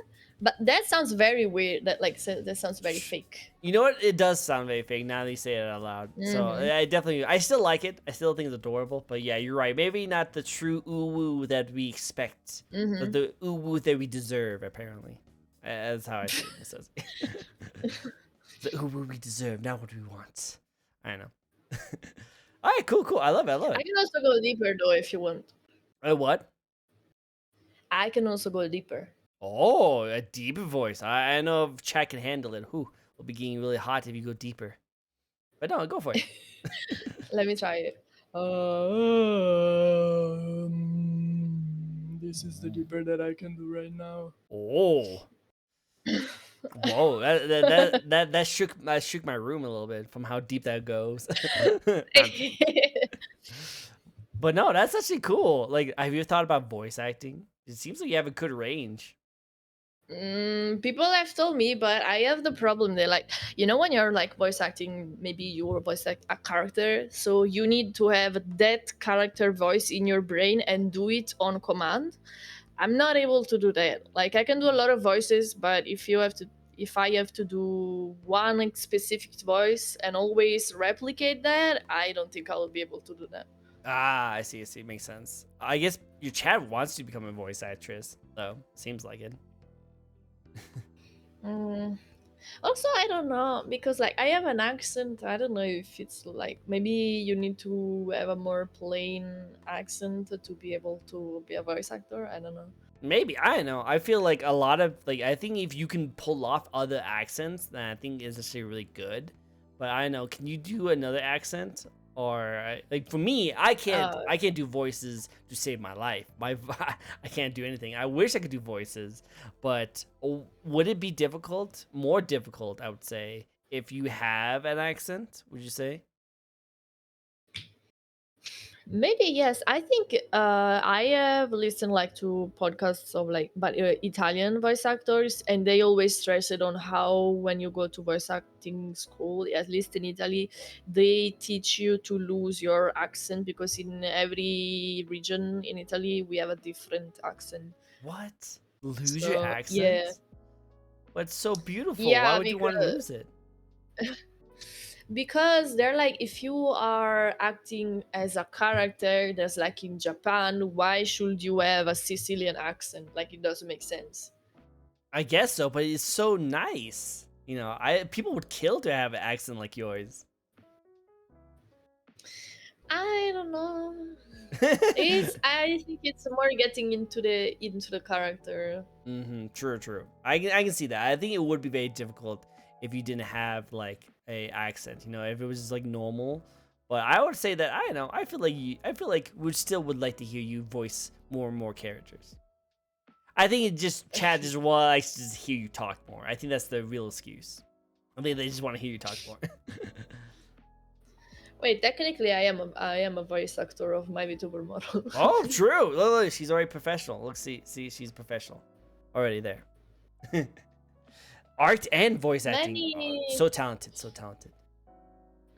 Many VTubers, especially from Japan, are like used by voice actors. Like if from those companies and where they recruit the people that are gonna use the VTuber models, often they recruit voice actors because that's what I'm doing You're not basically. wrong. Yeah, you are pretty much voicing a character. So yeah, I can definitely see that. They Mhm. also usually are singers. They also do a lot of singing. A lot of voice actors and actresses Yeah. also really good singers. Do you think that's also hmm a mandatory to have? No. Also No. because I am not really good at singing, so bro, I tried because Bruh. everyone is like, when are we doing a karaoke stream? And blah, blah, blah. But I tried. I took lessons. I Oh. cannot. Oh wow. So you Yeah. went ham for that. hmm Well, you know what? It's cool. We still love what all the things you can do normally, and I think it's still very talented. Like your art is still really good, and I think that's why a lot of people like to watch you. It's for your art. You don't need to be singing. You don't need to do all the other stuff. You don't need to do a like a high jumping, like bungee jumping kind of stream. You just continue doing what you like to do, and people will like you for it. Thank you. Of course, of course, of course. Ah, okay, so let's get back into some of the other stuff. Again, if you guys have more questions, don't be afraid to ask it. Ask all the questions all you like. Cool. Actually, we're going to get near the end of the stream pretty soon, so let's get into our wrap-up questions for now. Okay. So one of the questions I wanted to ask you about is mostly about your streaming career. So let's get away from your models, because I think we got a lot of your Oh. details about your models. And let's get into more of your streaming. Like, why did you get into Hmm. streaming in the first place? Oh, okay. So it all started back at when Back a when? friend of mine, yeah, actually, it was not even a friend of mine. A dude messaged me on Instagram like, "Hey, I stream on Twitch. This is my link. Come check it out." And I'm like, "Whoa!" And I clicked the link, Click on the link. and for once, it was not spam, but it was actually this dude that he was streaming. And I was Oh. like, "Wow, this is so fun. There is people talking, and this guy is talking." And I was like, "Okay, I'm gonna keep this thing on as I draw." But then I realized that to interact with the chat, I needed to put down the pen, write my message in chat, grab the pen and back again, and like go back to drawing and working. So that will use a lot of my time. So at one point I was like, what if Hmm. I am the one talking, so I don't have to stop drawing? I can keep on drawing and I'm speaking. And that's what I did. And then when I actually started, it was because I was sick. I was at home with like a fever, and it was a long one. Like I was at home for like already a couple of days, and I was bored, and I was like, maybe I will start drawing, and I will start streaming right now. In fact, my first ever stream, my voice was like this because I had yeah, my throat was killing me. That was the start. It all started with you being sick. Hello, Yeah. Chad. How you doing? Doing great out there. Yeah. Yeah, yeah, yeah. First impressions always hit good. Everyone was like, "Wow, I like this one. This is good. This is good. I like that." Well, that's so cool. So you started because you watched other people stream, but then you like, wait, but Mm. I want to talk, and I want to talk and draw at the same time. So I will become the VTuber. I'll become the streamer. I love it. I was not. Yeah, I was not a VTuber in the start. I was a Oh, Flash tuber as well. Flash Tuber. You ascended. Yeah, You had graduated to anime stardom. I love it. One day, one day. yeah. Maybe You I will will get it become. too. Maybe one day I'll become an anime. I'll become anime one day. Yeah, you will become an anime girl too. I think everyone will become a VTuber. Yeah, you know, with all of the metaverse and everything, I think at one point everyone will be a character. Maybe I could see that actually be a thing, and I won't lie. I won't lie. There has been some talk, especially recently, of a model that I would make if I did ever become a VTuber, and I've been having Mm. fun just coming up with it. But I know that I just literally bought a house. I need to calm down my spending Yeah. a Oh little bit. damn! Yeah, I know. Great. That's actually why I'm moving. Is that I just bought a house. So like, Oh, you bought it. Mm-hmm. so like I need to calm down my spending a little bit because unfortunately, some models, especially the idea that I have for my model, it almost costs as much as a down payment on a house. So, not really. Yeah, I'm over exaggerating, obviously, rush. but yeah, I'm gonna take my time. Thank you, Lava. Also, thank you for the follow, by the way. I didn't mention that before, but thank you. But yeah, no, like I think I need to hold off, on like going for that. But I do have a really cool idea on a model that I would like to do one day. Obviously, it would have like that magician Joker style, and yes, I thought about it, but I think I'm gonna stick with being a male VTuber for my mom. I know everyone wants to become the anime girl of their dreams, and the waifu, but I'll probably be I don't know, like, do you know like a lot about anime as someone who makes a lot of anime girls? Sorry, I didn't understand the question. Do you watch anime? Watch them? Oh yeah, I do. Cool. Do you know the anime from this character over here with a mask on my shelf? No, which one? The big mask? No, I don't. Can anyone guess the anime from this mask over here? Can anyone guess it? I became anime, so can you too. So Lava Boy knows. Actually, Yoshi's tutorials for it. Oh, that's why I had to learn to make my own. I see. Makes sense. You have tutorials on your YouTube channel? Yeah, I think that's what most people know me for that, because some of my videos blew up. Like my eyes tutorial have like 300,000 views. Oh my god! Like, crazy. That's great. I should really go back and making YouTube videos. Hey, it seems like it does really well for you, and people love tutorials, and you do a great job. So I think a lot of people love to see more stuff you want to do. Maybe this is a good time to ask chat, what tutorial would you like to see next? The hand tutorial, maybe booba tutorial, maybe ear tutorial. Which one is the most popular of the three I just said? I think the hand one. Oh yeah, obviously. I don't understand why people want to do hands on 3D models. So balls tutorial. Sorry. Finish the rest of that sentence, because I thought the exact same thing. People sitting on yoga balls. Yeah, that's what you meant in the beginning. We can do that. Yeah, we can totally make ball tutorials. It'll be have good, accurate physics. Accurate physics, definitely. Looks familiar, but I can't remember. This anime actually has this cool, like, this character who actually has kind of like a ringmaster attire. I can send you a clip of him if you want to see it. But he's actually like, I just love his mask, and the idea that I had for a model eventually would be he would have this mask as his face, and he would have that like magician kind of motif. But then someone can redeem a like splash of water, and water would splash on his face, and the mask will drip down like paint, and then that hot anime boy would be underneath the mask. And I thought that would be like good of both worlds. That is something that can be done, and it's very cool, but you need someone very experienced for that. Yeah, that's my idea. So like, I definitely, again, I'm not really jumping onto that bandwagon. I just coming up with ideas right now for doing that stuff like that. But that's just an idea I thought was really cool. It's not Boku no Hero. That's really cool, yeah. Let me get that. Let me get that. No, it's an older one. It's an older anime.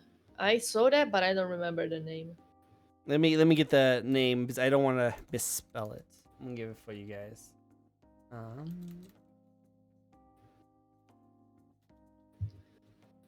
Cool. While I look for that, let me see. When was it?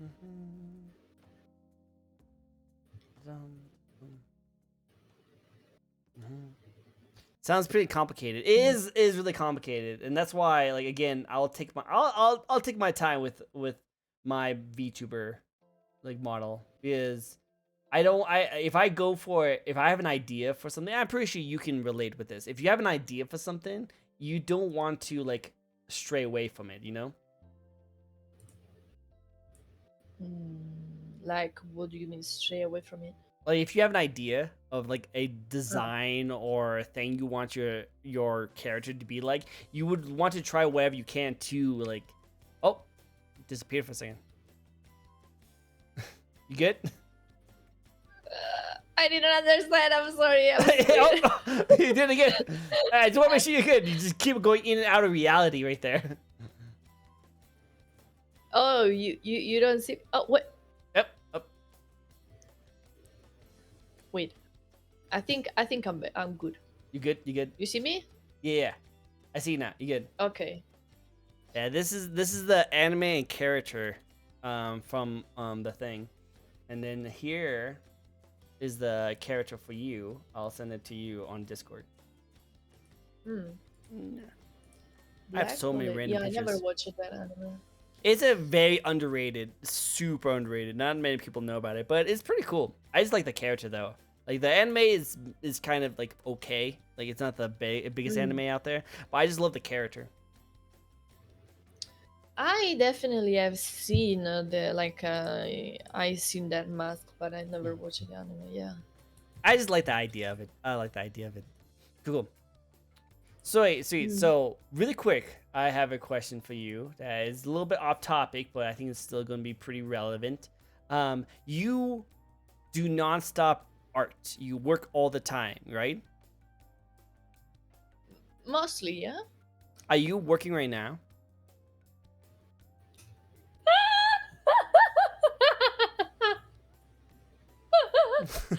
So I actually thought of doing it, but then I was worried because as I draw, you will hear this.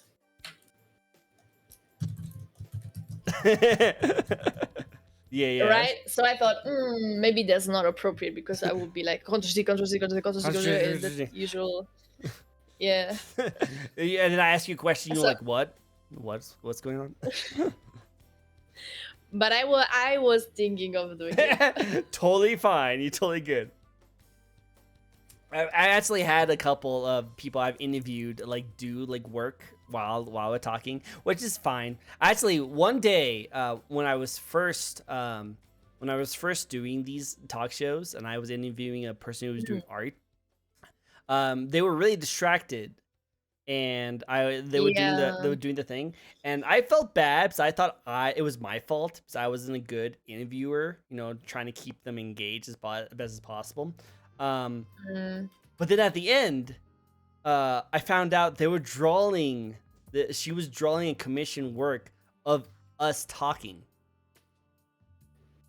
So it was actually kind of cool that like she was actually the whole time she was drawing like an anime of me and the person. Oh. So I thought that was really cool. Okay.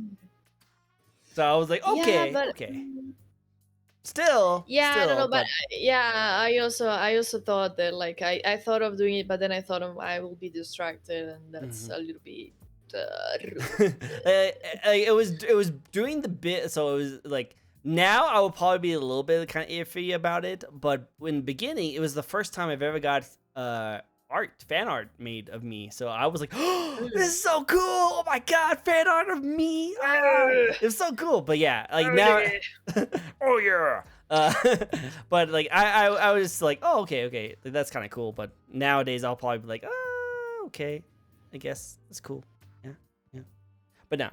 I just thought it was interesting because I wonder if you do collabs.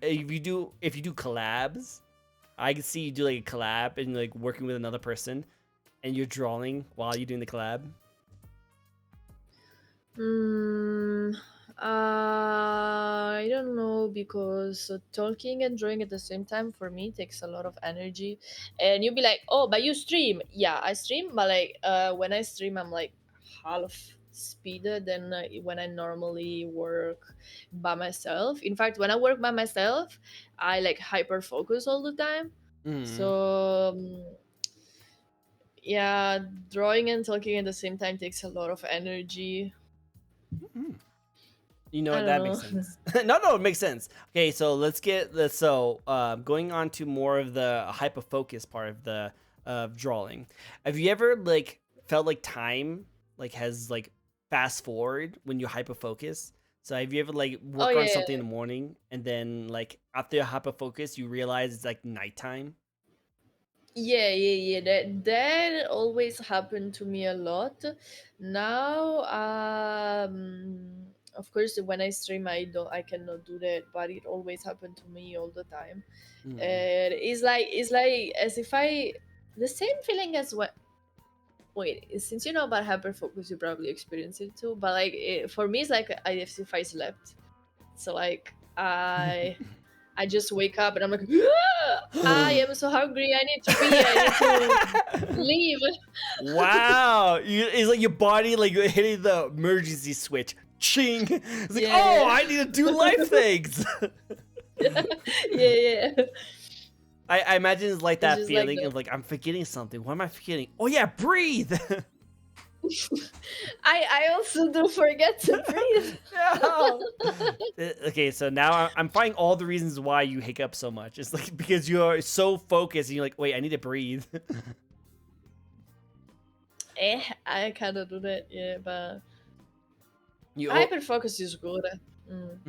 like I've hyper focused a couple times, but like it sounds like you do it like quite often and you get some really good work done. So like makes sense, makes sense. Have you ever done that doing stream though?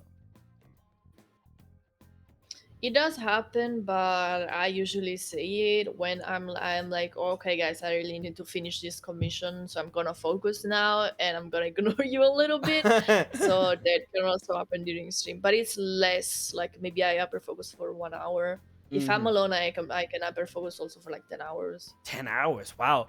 10 hours of hyperfocusing? Yeah, breathing is overrated. Who needs breathing if you can just hyperfocus for 10 hours? Exactly. I don't know. Like I've never done it for that long, but that's a talent right there. Be able to hyperfocus for 10 hours and then wake up and you realize, "Oh, food and drink and going to the bathroom. I kind of need to do that. I probably should have done that like 3 hours ago." But yeah. That's so cool. That's so interesting. That's so interesting. Cool. Until chat starts to throw pasta, snaps are out of it. Oh, I see. That's how you get snapped out of it. Yeah. The pasta. Okay, that's how you get her to unfocus. Just throw pasta at her. Oh, sometimes also there are like redeems, and I'm there like working, and all of a sudden the redeemer decides to be super loud, so they scare the hell out of me. I can see that. Well, hey, Chad is trying to keep you from not breathing often. 'Cause if you hyperfocus for too long, you might be focused forever. I know. Boom! Suddenly I am old, and I don't know how it happened. I'm too focused, and you can't unfocus anymore. You know when that happens. That'd be crazy, crazy. But yeah, Zero would like to ask you a question now, and we have the spins. All the spins. All right. So, do you have an ideal date? Oh, so I really like food. So whatever Italian. can include, yeah, whatever can include food will make me happy. But also like a lot of like talking, and not completely forget about like phone. I hate when I am also like with a friend and they're just there at their phone. I don't like it because I don't know. I like to speak with the people that I'm with. So if I see that they're distracted, I hate it a little bit. So yeah, just eating something together and like chatting, and then all of a sudden starting to talk about the most philosophical thing ever possible. I don't know. I really like that type of thing. Nope, go for it. I think that's actually really smart. Like instead of going to the movies, you rather go out to eat. Because with movies you're more distracted than actually talk to each other. Would you say I don't so? really. Yeah, but also like movies, I don't really like it. I don't really like watching movies because I can hyper focus on art, but I cannot focus on anything else. So if I watch a movie, I will start watching for the first 8 seconds, and then my brain will start to wander around about other stuff. So I don't like watching movies. Makes sense. Makes sense. All right. You want to hear an interesting psychological like trick about phones at dinner tables? Yeah. This is actually a pretty well-known one, so I know people in chat, you probably already know this one, but just in case you guys don't know this, apparently in psychology, if someone's on their phone and they stop talking on their phone or stop messing with the phone and stop talking to you, and they put their phone screen down on the table, it means they're trying to hide something from you. So keep that. My phone right now is up. It's up, so it's up. I'm So, not hiding you're very open. myself. So you're very open. You're not afraid of like whatever you being shown off. But that's technically a psychological term of like, not term, but like it's and also it's more of a trick. And the psychology part of it is actually not that researched. So I don't know how true really is. But some people say that if you are talking to someone at a dinner table and they put their phone screen facing down, it means they're hiding something from you. But wait, because like I also, so when I lived with my parents, I also used to always turn my phone down. But can it be like, I'm thinking, if I am out with someone, I might turn my phone upside down so that I am not distracted by it. Like if I have my phone with the screen up, it's more likely that I see that I got a notification and I am like wanting to check that. So if I have it upside down, I don't see the notification and I don't think about it. Which is very valid. Like the thing about psychology Mm. is that psychology is not like end all be all. There's always variables that will change things a little bit. That's why if you ever answer like a questionnaire for psychology, if you ever see a question that says always, is always wrong, because in psychology Mm. not everything is always the same thing. Like there's always differences Mhm. and changes. So like Yeah. yeah, like that's what they say in psychology, that people who put their phone facing down means that they're hiding something, but that's not always the case. And I would never Mm. assume that, oh, the person have the phone facing down, it must be this. I would just say that just keep that in mind, that if that's the case, and if you really want to find out if someone is trying to hide something from you, then you can start probing questions where you actually start seeing if they're actually doing it. But don't ever assume this is a 100%. The psychology is never 100%. It's always a mixed bag of a whole bunch of different things. Yeah. Just keep that in mind Makes next time. Like say if you are going out to eat with someone and you notice they have been off a little bit, they're very distant, and they've been on their phone a little bit more than often, and when you ask them about it, they say nothing, and they're like, oh, it's nothing, and they put their phone facing down. Maybe it's something that is about you that they're trying to hide. That could be a possibility. Oh damn. Yeah. That makes me anxious. I'm just saying, you use that information to your own discretion, but that's just a psychological thing. But again, it's not 100% researched, so I would take it with a grain of salt. That's all I'll say. It's just an interesting thing to think about, but it's not 100% true, because psychology is all about like not a 100%, but you should always just consider it next time you're with a person. You're not gonna be Sherlock Holmes and trying to like psychoanalyze someone like crazy. Just thing to think about. Oh yeah, I don't like whenever like you see those videos where they're like, I will show you how to mess up with your friend's brain, look in their eyebrows and not say any stuff, like stupid things like that. And I'm like, why would you do that? That's weird. I don't know. Even if it worked, I don't know.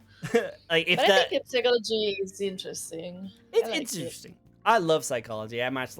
That's what I've actually put my career into, is psychology. So I've always loved that idea of it. But yeah, no, a lot of it like online, it's like psychology facts that can trick your mind. Make sure you be careful with it. And then they just go like, if you see someone eating ice cream, they eat on the left side, it means they're lying to you. But if they're the right side, you know, like dumb stuff like that. It's like it's really dumb. Yeah, so many of these videos. Like what I always say, like whenever I see videos like that, I always just say that like just don't take it 100% face value, because if I know anything about psychology, is that psychology is not like 100% accurate, because that is psychology by itself. Psychology is about the mind, and each individual person is different. Every single person is different.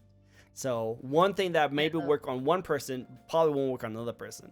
So don't take anything you see online about psychology hacks true, because it doesn't work on everyone. It makes sense. Makes sense. I got lewds on will pop up and not sharing that unless I trust them. Yeah, that's why I don't give my phone, because I follow a lot of VTubers on Twitter. I follow a lot of VTubers on Twitter because I'm in the VTuber rabbit hole, because I like interviewing and talking to VTubers. I don't know if you guys noticed. Maybe. But why specifically VTubers? I just like the idea of it. Again, it has something to do with psychology. I just like the idea of like people having a model that represents who they are, and they represents that person to the audience. And I just like the idea.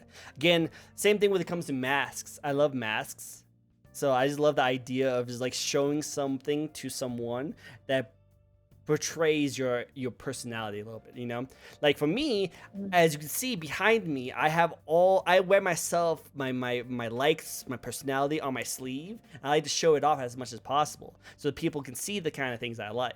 And I think VTubing is kind of the similarity, unless they're playing a very specific role or a character. A lot of times when you talk to a VTuber, they usually like to show off like what they like, the interests, the things that I enjoy doing, and usually you can see that very upfront as a VTuber. Like, say if someone's really into Japanese like traditional stuff, you'll see their gown is very traditional Japanese, and you will see different like color schemes. And sometimes I've talked to other VTubers who have like different hidden details in their hair or a necklace that like represents something they really enjoy. Like, one of my favorite questions to ask is usually, do they have something in that model that like they really like, that's very insignificant to other people but means a lot to them? Like they'll have like a Zelda like necklace because they love Zelda, kind of stuff like that. And I think that's cool that models and VTubers can do that. I love that idea. Yeah. I also like I also like the idea of like, so as a streamer, a lot of people feel like they have to, when they stream, they don't want to show themselves. They don't really want to show who they are, and for multiple different reasons. But the VTuber aesthetic allows people to stream without the worry of showing who they really look like. And I love that. I love that people are able to go out and do the things they want to do without limitations of what they put onto their own mind, you know? I think that's really cool too. Because there's so many great friends I've made who are VTubers who I would have never made if they didn't have that avenue of being able to become a VTuber. So it's great. Yeah, you've said many right things. Sometimes people think that you're a VTuber because you're just fat and ugly. But there are all of the positive aspects. Like, yeah, I also used to be a face cam streamer, but many things. I had many reasons to become a VTuber, so I can see that. No, like Sometimes definitely. Sometimes people also think I'm like entitled. Like, people like in real life are like, oh wow, why you don't show your face? And I'm like, oh, because this and that, you never know, blah blah blah. And they're like, they're like, oh, who do you think you are in these terms, right? But like, as a VTuber, you can like also keep your privacy. I know that there are many female streamers that are also male, I don't know, that got like stalkers and stuff. You never know. No, you know. And also, like, I don't have to put makeup every time I want to stream. I know that people don't watch me because I look a certain way. Like, of course my model does, but I guess it's more specific. Like, I noticed that the VTuber community is way nicer. Like, when I was a facecam streamer, I will get to the people in chat like, "Show us your tits. You are so dirty." And instead, the VTuber community, since it's a more small, people are like, "Hello, how are you? Oh, I hope you're good." You know, this type of vibe, I really like it so much more. It's a good vibe. It's a good vibe. And your community is really nice too. I like how welcoming they are. Yeah, I'm very lucky. Very lucky, very lucky. It's just really cool. It's really cool. But also, your community represents who you are too. So like, you do a really good job, and your community will also do a good job. So yeah, it's really nice. It's really nice. Now, like, I definitely agree on the fact that, like, as a flesh tuber, like, the community with, like, dealing with other flesh, like, streamers, it's kind of toxic in a way, because I remember when I first started out, I tried to reach out to other streamers, like flesh tubers, and they only looked at my numbers. Like, they only looked at how small I was, and they never wanted to interact with me, ever. And so my first actual ever collab was a VTuber who didn't care about that kind of stuff. He just liked the vibes we got, and the VTuber community is so welcoming and so nice that I just loved them. They're so great. Okay, I will tell you something. Like, of course, like, me too. When I got like you wrote me. Of course, I check to see if you're like a weirdo or like a bot or something. And of course, I see like your numbers, but I checked your streamers and I was like, oh, okay, seems cool. Let's go. Okay. I am cool. Yes. No, like the first thing I try to do right off the bat, because I reach out to so many VTubers because I just like them on my show. I just like to talk. I just like talking to people. I just like having a like excuse to be able to just talk to people about cool stuff like VTubing, anime, and video games. So when I reach out to people to talk to them about it, I try to make sure that I do not sound like a bot, because it sounds very body. Hey, come join my show, kind of stuff like that. So I try, I try really hard to be like, I am not a bot. Please don't block me. I'm sorry. I'm sorry. But it's just me, just I like think to reach it's out. more in the start. Yeah, it's probably in the start as you get more. I think I saw some VTuber that I know that did a stream with you, and also I was like, oh, this guy's legit, because yeah, I think the more collabs you have, the more other people are like, oh, this guy's legit. Let's stream with him. Let's stream with him. He's chill. He just talks about anime waifus all the time. So legit. So cool. Yeah. But yeah, no, like it definitely helps out that I've been doing this for so long, almost actually over 2 years now, and I've been trying to get as many people on my thing, and I think that helps. But like, I still try my best to, one, make the person as comfortable as possible, and two, not sound like I'm trying to rip them off, because I don't want people to think that. Please don't. I just want you guys to enjoy yourselves. That's all I want. Enjoy yourselves. Yeah, it's okay. It's fun. This was my first time on this type of stream. Honestly, I'll like, I have been thinking for the longest time of doing myself this type of stream, but I never got like the balls to do it, because I think you need to like be able to like it's not something that you can plan out too much, right? Depending on what the other person tells you, you need to be able to like answer, and yeah, I don't know, you need to be very fast at thinking what to ask depending on what they say. Yeah. And it makes me a little bit anxious. No, you can do it. You just have to come up with different things to think about when it comes to like a good answer. And improving is really good. And even though I have a question like list right here to like bring up, like, just in case our conversations like starts to die off a little bit, I still I will sprinkle in some questions. But sometimes a question will just happen, and it'll just fits perfectly, and as long as it creates conversations, then you should be able to fill up a lot of time. And that's the only thing you have to worry about when it comes to these talk shows, is just filling up time. So if you have more ways to fill up times, questions that will create conversations, integrating chat interactions with your streams is usually the best way to do it. But yeah, well, maybe I will try. I will try one day. Try it. If you ever need some people who would love to just talk and just love to go on my show, let me know. I have a lot of friends. I have a lot of VTuber friends. I will do know you card on you. Babado, I came to your talk podcast thing, and now you come to me. Now you come to me. Actually, it's actually really interesting because like I could be wrong, but I feel like I have actually inspired a lot of people to do talk shows like this before. Like, do you know the streamer Ilara? Oh, really? Really? Yep. I know she does, but So you again, inspired her? I'm not 100% sure on this, so don't assume. But Ilara was actually one of my very first people who come on my show, and like we had a great time. It was really good. And after that, she had that tea time thing. Now again, don't know if I inspired her to do that, but I just thought it was really cool that she actually decided to do a talk show right afterwards. I thought it was really cool. It might be my same situation. Like I already thought of it, but I never did it because you know, maybe in the moment when you try it, you're like, oh wow, this is fun, like I thought, and then you actually do it. Maybe it happened the same. It definitely could be a thing. Like I was thinking about this whole time, and after the stream, I was like, you know what, I can actually now do it, which I definitely will say. But I love her talk shows when she does her tea time, and I thought it was really cool. I actually took some inspiration of how she did hers into my show too. So we both learned off each other, if we did learn off each other. Yeah, that's cool. It's like in art, also streams. We all learn from each other. Exactly. That's how we are as content creators. We learn from each other.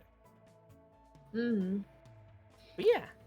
I you know what, that's most of the questions I have for you today. I could ask you more questions, but I know it's getting really late for you. Getting really, really late. It's 10:30.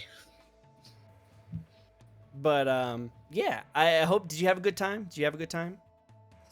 Yeah, these hours flew by. I was a little bit anxious because I'm anxious in general, and also I didn't know the questions, and I thought, who knows? But honestly, I had a lot of fun. I really hope that your stream grows more because I think this was nice. Honestly, I can look at like the way that you do the stream right now and see it in maybe like 1 year, 2 years, and being way bigger than it is now. So I think you have everything that needs to go that way. Oh, thank you. I appreciate it. I like to see that you can see me grow and keep getting better, and I appreciate you letting me know that. Yeah. Yeah. Well, I will keep going. I'm super excited about doing more of this kind of stuff, and I do appreciate immensely for you to come on my show and answering all my questions. I appreciate it. Thank you. No problem. Thank you for inviting me. Of course. It was nice. It was a really good time. It was a really good time. And chat, I hope you also had a good time. Oh, we have a pro. We have another spin. We actually have some more spins. So don't worry if you guys have some questions you want to do. If you want to do some more spins, you guys can still definitely do that. We can definitely go for it. As long as our lovely Yoshi over here does not pass out. Hopefully. Oh, okay, don't worry. I mean, if we end earlier than midnight, I'll probably draw until midnight anyways. Makes sense. Cool. Awesome. Actually, I'm really excited about this question. I actually been wanting to ask this question for you, but I wanted to wait until the spinning come over there. For someone who made so many different VTuber models, if you didn't make this VTuber that you have right now, what other VTuber model would you want to be? Oh, so I have maybe two different types that I probably would have gone with. Probably a simple dog girl because I really like dogs. Like we said, I'm a dog person, but also I really like them. Whenever I see one, I am like happy. I think like dogs are like angels. That just being there makes me happy. Like, and dog doesn't need to do anything. That it's there and I'm happy. Good boys, the good boys, the best boys. Yeah. Or I would have been a raccoon one because sometimes I really vibe with the trash. Wait, what? You want to be a raccoon because you vibe with trash? Yeah, sometimes I feel like a little trash monkey, so I really feel that. That's nice. Yeah. It's like, what kind of trash are you vibing with, though? No, just because sometimes you're like maybe you're like, oh damn, I haven't cleaned in a week, and I have been drawing the whole day, and I didn't shower, and I feel like trash, feel like a raccoon. I feel like a raccoon. It's because you hyper focus so much that you forget to take showers. So you're like, oh, I feel like a raccoon. Yeah, a little bit like that. Oh, okay. Well, So, we got. oh, sorry. No, go for it. Go for it. No, I just meant like maybe this, or sometimes I think I wonder what it would be like, maybe, but this is not on my personal taste, but like I wonder if others would like me more if I was more on the cute little anime girl, but more like ooh, Ooh you woo, know. ooh woo. Yeah, I don't know. Like that. again, it's your community that you show off to people. Reflects off to yourself, you know. So like, you have such a great, awesome community, and they might have not been this community if you were like an ooh woo girl, you know. Mm, yeah, maybe I guess so. Look, even uh even Pro says actually really like you more like this. Oh, look, see the loyalty. I also like more like this, I guess. Maybe I don't know. It's, in the past, when I made my models, I sometimes did think a bit too much of what I thought people would have liked, and that made me make a model that I didn't really like. Currently, I really like this one because I didn't think, oh, I think people will like this and that. I just made what I liked. Well, I think it shows off more of like your personality, making something that you want to like. And look, people like your Hmm. personality because of it. So I think it's great. I think you did a good job. I think you did a good job. Hey, thank you. Of course, I would like to see, like, as someone who makes so many different models, I would love to see you do a raccoon or a dog one in your style. That would be interesting to see. I would be down to see that. Hmm. I never was commissioned for making one of those. Yeah, you're right. I mostly got like cat girls, dragon, succubus, but never dog or raccoon. Mm-hmm. I was actually that was actually one question I was going to ask you. Is what was the most common commissions you get? And it sounds like you just answered it. Okay.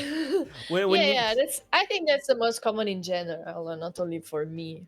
no, like I think there's a lot of cat anime girls out Mm. there, definitely. Mm. Now, when you get commissions for anime girls, like cat girls or dragon girls, how do you say that you try to individualize them? I don't know if that's actually a word, but like, how do you make it a little more unique compared to other ones that's already out there? Oh.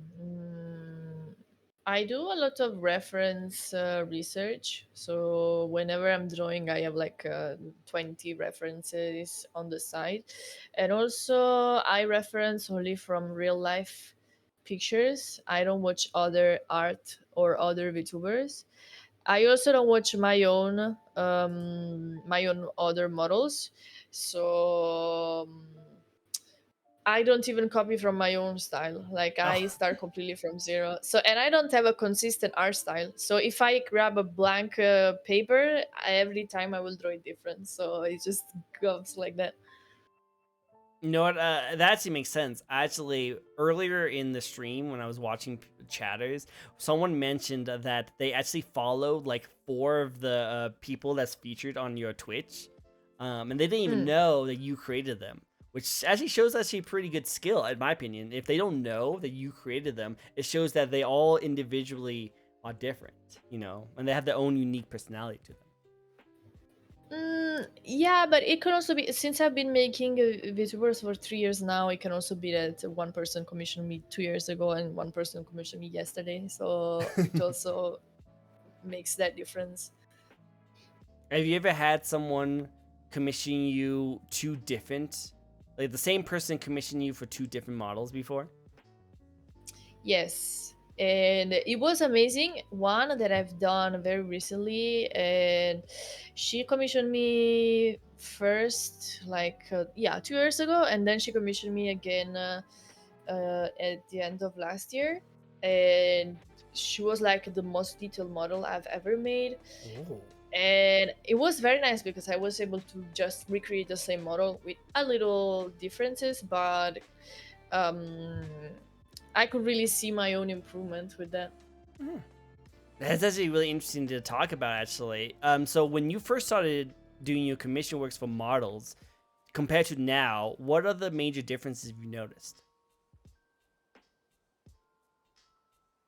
I'm faster than I used to be. How? This is obvious, but like I used to make models that were way less detailed than now. So it's funny that less detail took me more detailed now, but it's simply Oh. because I learned all of the tricks to be faster. Time frame wise, how long it used to take you to create a normal model compared to now? Of course, like this is keep it with like Um, a standard, like not like how depending on the details, like a standard time frame. let's say normal or medium details with full body Vtuber model art and rig could easily take me like 3 months back then, but now I'm able to make them even like more polished in like 2 weeks easily. Mm-hmm. I become very fast. Nice, nice. This is the hyper focus, the super skill, and your hand with making waifus. It all helps. It all helps. All right, I like it. I also learned a lot of tricks because I had a potato PC. I had to learn how to like optimize my work, and now that I moved to a way stronger PC, like I still know how to optimize, but also have a faster PC, so I'm also faster because of that. That's good. That's always good. It's good that your tools can keep up with your imagination, so that you can actually keep up with doing your good work. I like it. Mm. And actually, another interesting question. This is not really directed to you personally, but chat. You guys were mentioning that you like to watch her stream when it comes to models. Then sometimes after she finishes those models, you will go and follow the VTubers that she made the models for. Have you ever had a situation where you were watching a model making, and then when you watch the VTubers interact with that model, you were surprised the way that they decided to use the model? So I remember I asked you a question like that, but because it didn't really make sense when I asked you about that question, because your commissions are based off of the personality and their, not personality, their Mm. personal tastes of what they want. So Yeah. it makes sense that it would be tied to the model. But for someone who does not know the personal taste and then sees the person interact with it, how different it is. So it's really interesting to think about. So I would love to see Chad, who has been watching your videos for a very long time, if they notice any differences. Like, here, let me get a good example. Let me see. Maybe I'm asking this question kind of weirdly. Okay, here's a really popular one. The Cerberus model that you've made, the one with the cool like blue flames. I think it was Cerberus, right? Oh, Spite. I did a rigger for her. Yeah. So I would suggest that she would have like a very like wild energy, very like chaotic kind of style of like Mm-hmm. VTuber kind of stuff. That now I haven't seen her. I haven't seen her streams at all. But for someone who has seen the streams, I'm guessing you might have seen her streams before. Do you think that she's very chaotic, wild kind of person, or do you think she's more like chill, relaxing? You can say how really models reflect people because she's very chaotic. Yeah. Yeah. So that's kind of how I want to say it. So my question for you and for everyone in chat: have you ever seen a model that like you assume that the person's going to act a certain way, and then when you actually see them actually use the model, act differently than what you assume? Yeah, Oh, that's what it I've been has trying to. happened. Yeah, that's what I'm trying to ask, Um, and I've been doing a terrible job at it. I apologize. more than acting because I don't like assume people acting a certain way, but like Mm. voices really sometimes surprised me. Often like when I work with people, if especially if they're not streaming yet. I'd never heard them voice maybe, and then I hear it the first time, and I'm like, oh wow, okay. I do see sometimes it has happened to me that I was a little bit weirded out, not with models that I made, but like I see in other VTubers that maybe they had like a super dummy mommy, wow, Whoa. huge big buff female, whoa, and then their voice was like so that's a little bit surprising when you see it the first time. Yeah, but not much other than that. Like, I don't know, maybe I'm not one to really assume how someone is gonna be. Mm-hmm. I always because a lot of times I've met a lot of different kind of VTubers, and what they would do is that they would start out as like a character. Like, I am a all-powerful goddess who's came to the world of the living to watch over my flock. And then all of a sudden they're just like super gamer, like relax, chill, talking about how she needs to go to the bathroom all the time or something like that. So like goes from this like interesting lore of like a powerful deity to just a casual streamer. So they have changed throughout the times of the streaming to be more relaxed. It's just interesting to see that. I actually, now that I think about it, I also seen that. Not in this sense, but like you know how we talk about Chunky.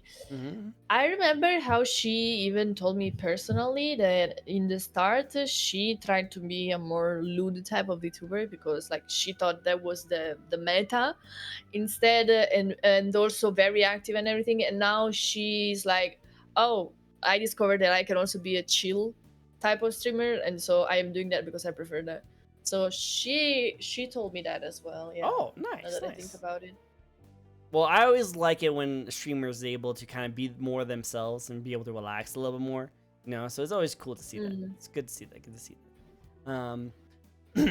Kind of, but I usually don't have many expectations for what a streamer will be like until I start watching their streams.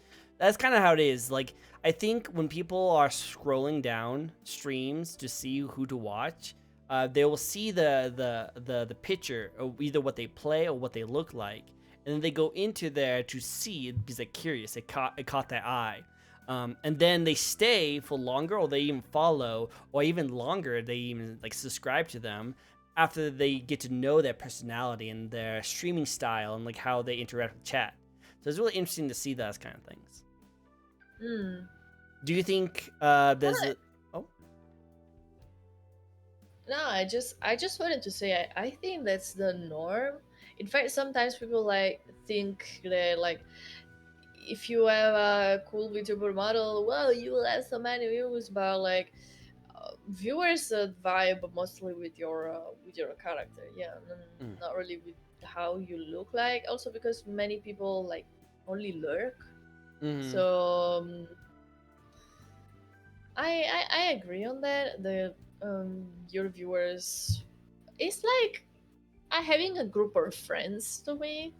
So people that vibe with your stream will stay.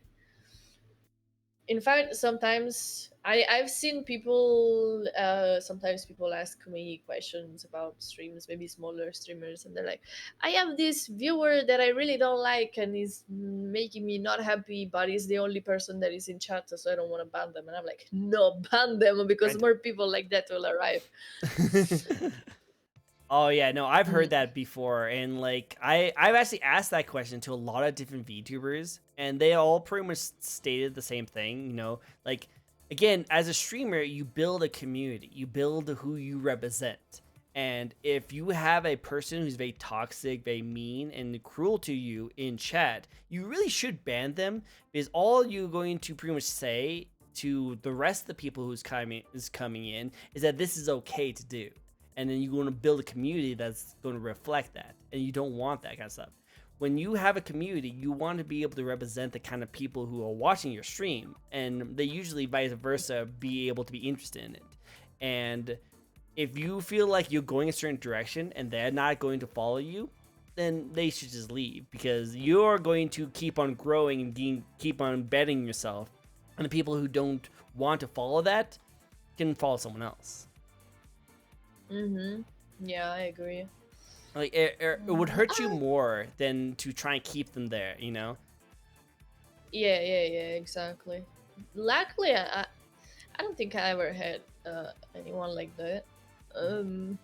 I have my theory. I kind of think that I don't really have haters or something like that because I make tutorials. So I am useful, right? So if people hate me and I go away, there will be no more tutorials. So they need to keep me on. It's like you can hate me all you want, but you will always come back because you will have learned from Yeah. me. Like they somehow they ban you and they're like, wait, I actually don't know how to do this certain thing. Shoot, okay, unban. Okay, let me see. You know? Oh, like blocking me? No, I don't think I have anyone blocked other than bots. But I don't get into drama. Like when people say, "Oh, Twitter is so bad," or "TikTok is so bad," everyone is fighting. I'm like, bro, my Twitter is like live to the boobas art, live to the tutorial. But it's all like that because I mostly interact positively, like with tutorials and art. So I don't think I ever blocked someone. No, go for it. Like I don't think I've ever blocked anyone either.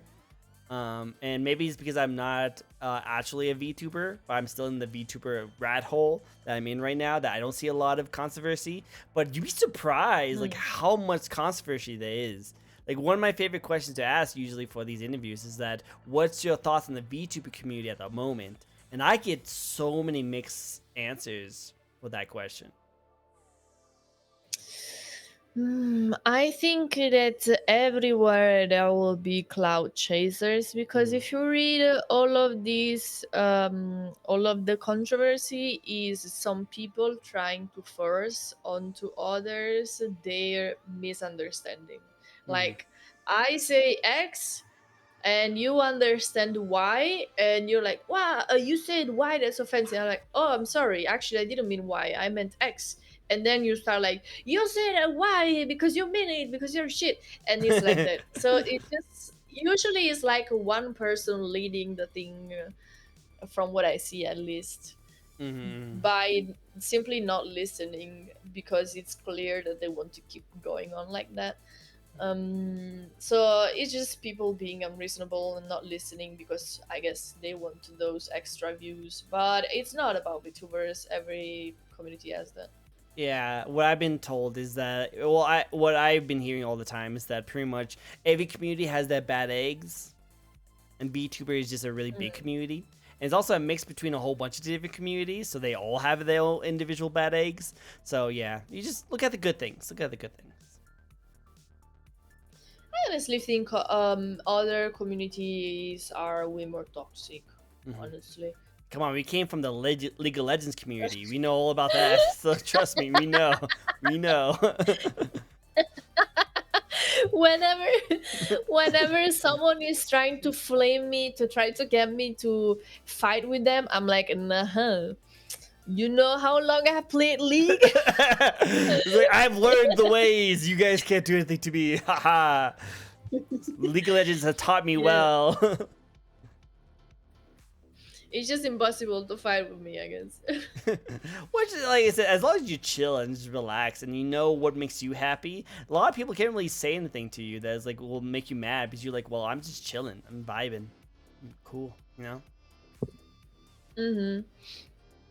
No, I agree. So the best of frogs is here, the Star Wars frog, and he wants to ask you a question. So let's do it. Hello, Frogo. Hello, Froggle. Hope you enjoy your time here. It's great to see you. Alright, so this is actually this kind of a question that's already been asked, but you can kind of go into more detail on it if you would like to. And that is, what do you do for your free time other than art? Other than art and working. Okay. Because recently I am learning to use my time in different ways. I will tell you the other things that I like doing. One, cooking. Good, Of I like course. that. Pasta making, got the pasta. I have been on my forever journey on learning Japanese. It's Ooh. like impossible for me, and I'm not serious about it. I just sometimes go over there and like mm, go over some kanjis that I know and stuff like that, but very chill. I also like knitting and crocheting. Oh. I like reading books a lot. I feel a little bit sad that recently I am speaking so much English with people and I don't really go out that my Italian is deteriorating a little Oh bit. no. Yes, I've been trying to read Italian books just so I just don't forget Italian. Literally, it has been a little bit embarrassing. I'm talking to someone in Italian, and all of a sudden I say like, but I said in English, and they're like, what? I was like, what? I was like, I'm sorry. That'd be interesting. So I don't speak any other language other than English, so I don't know what that's like. But that's interesting to think about. Like, what if you like started learning a different language and you start like, intermixing your words together? That's such an interesting thing to think about. You know? It happens a lot, yeah. When um, do you remember when I told you like that I made the rush model in like 2 weeks and everything? Mm-hmm. Because on that period I was not going out. I was working so much. I was about to move as well, so I was trying to put aside as much money as I could.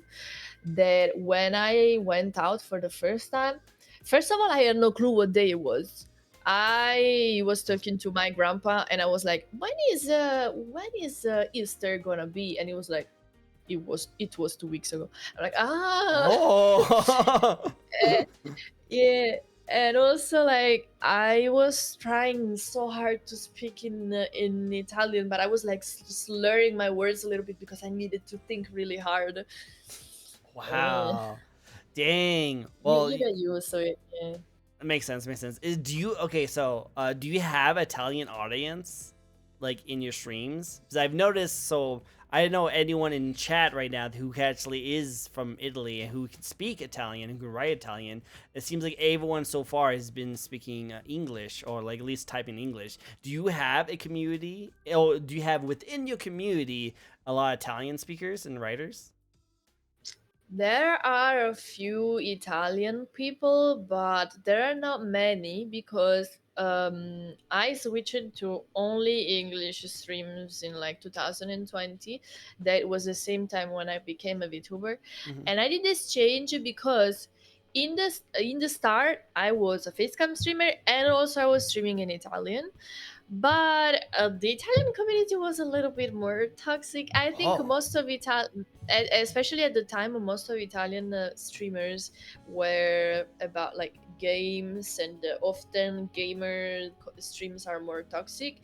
So, and also when I started streaming, trying to start streaming as a VTuber, still in Italian, I got a very bad reaction. Like people were, "What the fuck is that? That thing is ugly," because the Italian people have had never seen a VTuber model, so they were very weirded out by it. Oh. And That's this was like for 3 4 years ago, right? So now I'm seeing more Italian VTubers, but at the time they were like literally known. I didn't know any other Italian VTuber. So wow. I was like, oh wow, these Italian people are trash. And I switched it to English. And when I did that, literally my community grew 10 times what it was instantly. I just switched it to English, boom. Boom. So There you go. I was like, oh wow, okay, I'm streaming in English only from now on forever. Thank you, nice. Nice, nice. I love it.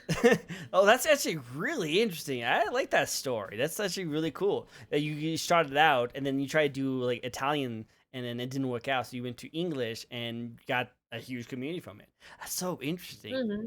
And they're like, yeah, if you started like 3 years ago, like, yeah, that's around the same time that a lot of people started streaming like VTubing and stuff like that. So like that would be around the time you'd be like you might be one of the very first Italian VTubers.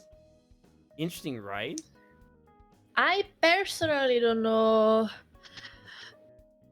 any other VTuber that was streaming, Italian VTuber that was streaming as a VTuber before me, because many Western VTubers became so after the Hololive English Girls debuted in I think August 2020. So before then, the VTuber community was more of a Japanese niche thingy, and I got to know them in like February 2020. So it was like some months before it spread worldwide, because I had this friend that was like really into it. So he got me to know about it, but no one knew about it in Italy. No, that's actually really interesting. Around that same time, I think I was also like I heard about them, like as you like Kazuyu I kind of stuff like that. I know that there's like VTuber like avatars. All I just thought it was just like anime avatars at the time, but I never really thought about the streaming. You keep on going in and out of reality every now and then. I love it. Oh, I still hear you, so I don't know why it's that, but I hear you. I just imagine that like someone's trying to like shoot arrows at you and you just keep dodging them. I don't know why. I'm getting pasta thrown at me. Yeah, pasta's throwing at you, but you keep on dodging them in like millisecond speeds. But yeah, no. I didn't know much about VTubers until a little Japanese dog VTuber was really popular in Hololive. And I was like, oh, this is very funny. I love how she's trying to speak English. It's adorable. I think it's really good. And then I didn't actually know about real VTubers. I wouldn't say that she's not a real VTuber. Don't take that out of context. But like, I didn't realize about VTubing until Hololive English was a big thing. And I like realized, and that's when I was like, oh wow, this is actually really cool, because you know, anime girls are great, but an anime girl that actually like reacts to what you say, oh my god. Whoa. It was a dream come true right there. Like, wait, I could actually write something to this anime girl and she responds to me? It's like the best visual novel ever, you know?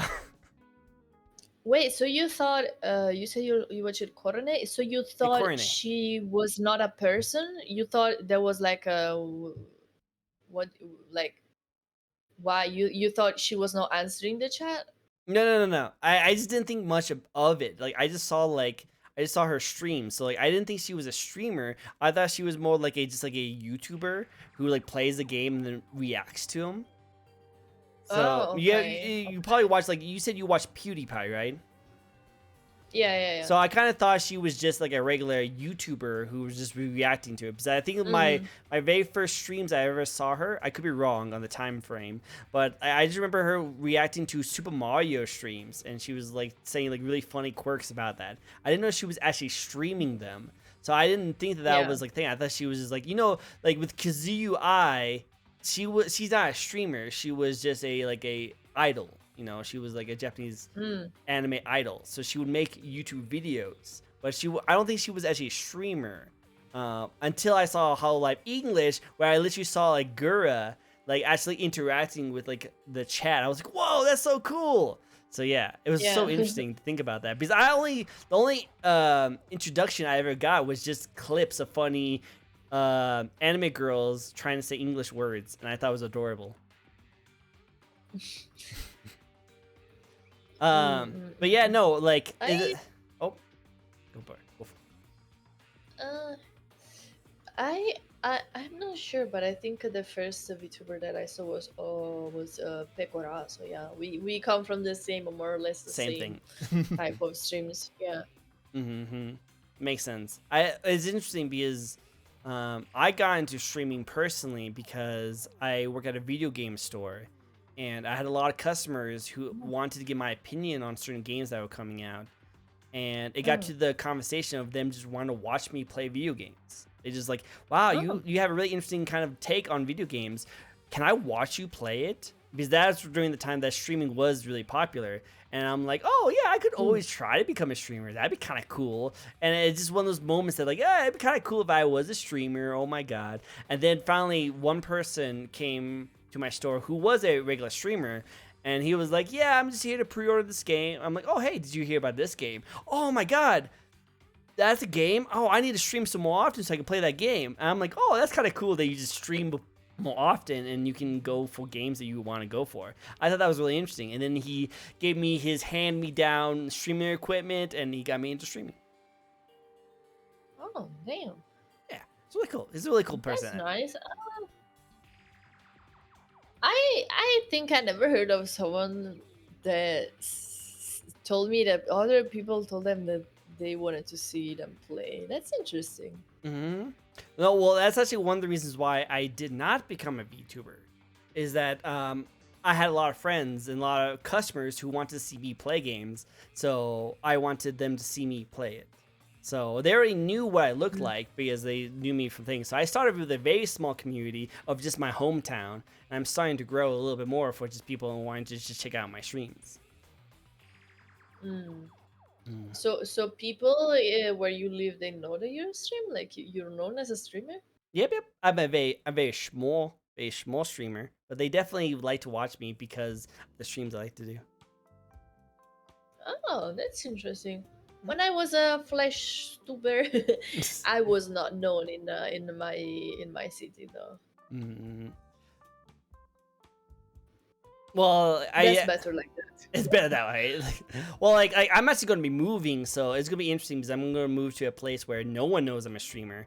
So, but I think more people knew me as the store owner of the game store that I work at than me as a streamer. So whenever I'm out in public, people will just yell at me, "Hey, you're the game store person." I'm like, "Hi, I have a name too." But like stuff like that. Yeah, it makes sense. So that makes sense. Yeah, but you know, it was nice. It was nice that people want to do that. Now, do they still watch me? Not really, but it's still fun to get started with that. None of them still watch you? I think they lurk. I think they do like to lurk, but they used to actually like interweave into like my conversations, but I don't see them very often. Sometimes because I also make YouTube videos. I make little shorts about the gaming news, and that's what I really like having fun doing, is that I make a lot of gaming news updates. So I talk about what's going on in gaming news, and a lot of them watch those. They watch those more than my streams. I kind of feel that. I also watch shorts and YouTube way more than Twitch. It's just like time. My brain, it's like streams are like longer, unedited. Instead, like with YouTube, you like go there, watch the thing, and that's it. Instead on stream, you need to be there hours.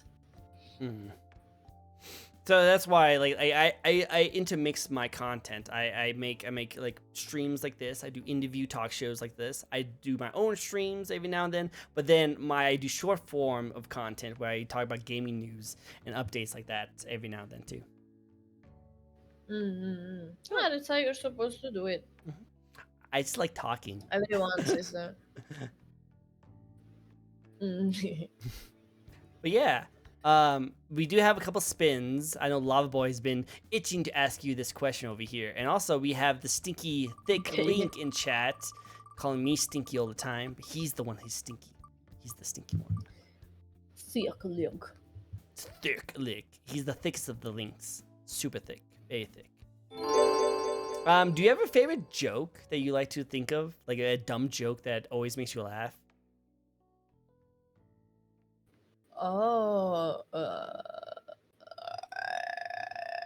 My memory is very bad. Turn to the Grudge right there.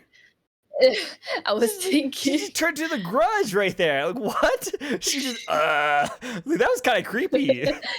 It scared me a little bit. No, don't worry. It's not midnight yet. No, don't worry.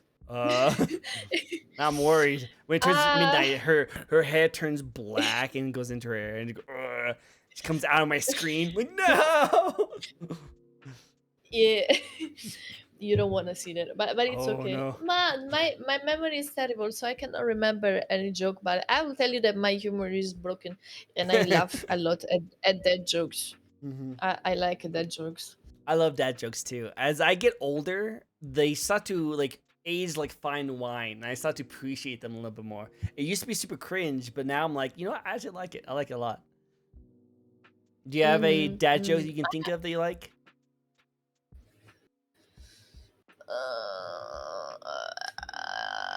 Oh, she's turning to a grudge again. She's turning to a grudge again. Watch out. My mind is blank. I don't remember any. All right. Well, how about this? Let me give you my favorite dad joke. And I want you to let me know if you like it, okay? Long man is really funny to me every time. Oh, the best time. Long man. So here's my joke. Have you heard about the circus fire? The circus fire? Yeah, have you heard about it? No, what is it? It was intense.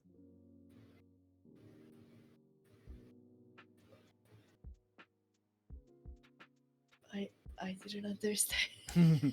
So when I asked you the question, did you hear about the circus fire? It was intense. Yeah. The word intense is his own word of showing extreme, but then also it sounds like in the tents of a circus. Oh, okay. I also have this problem with jokes that are like in English. Sometimes I don't understand the words, so the joke doesn't make sense to me. But it's simply because I didn't understand the word. You're totally good. Like that's why I wanted to like clarify it, because it's more of like a pun on the English phrase. And there's a lot of inside jokes like that when it comes to different communities of different voices. So it totally makes sense. Do you have an Italian one?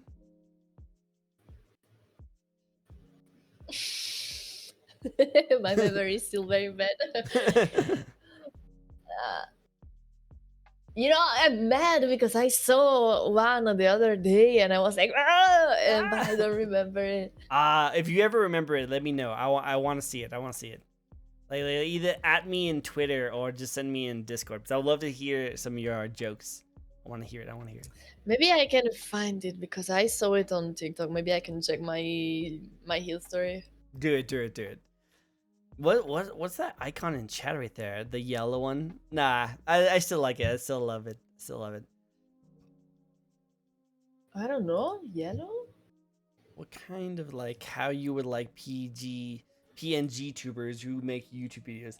Yeah, kind of like that. Like that's kind of how like I first got in like I actually have a statue of a very popular YouTuber anime girl. I'll show you again.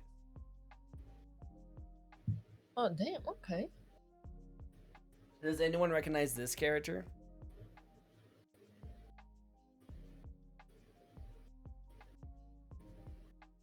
Technically, this is my first ever introduction to anime like girl tubers.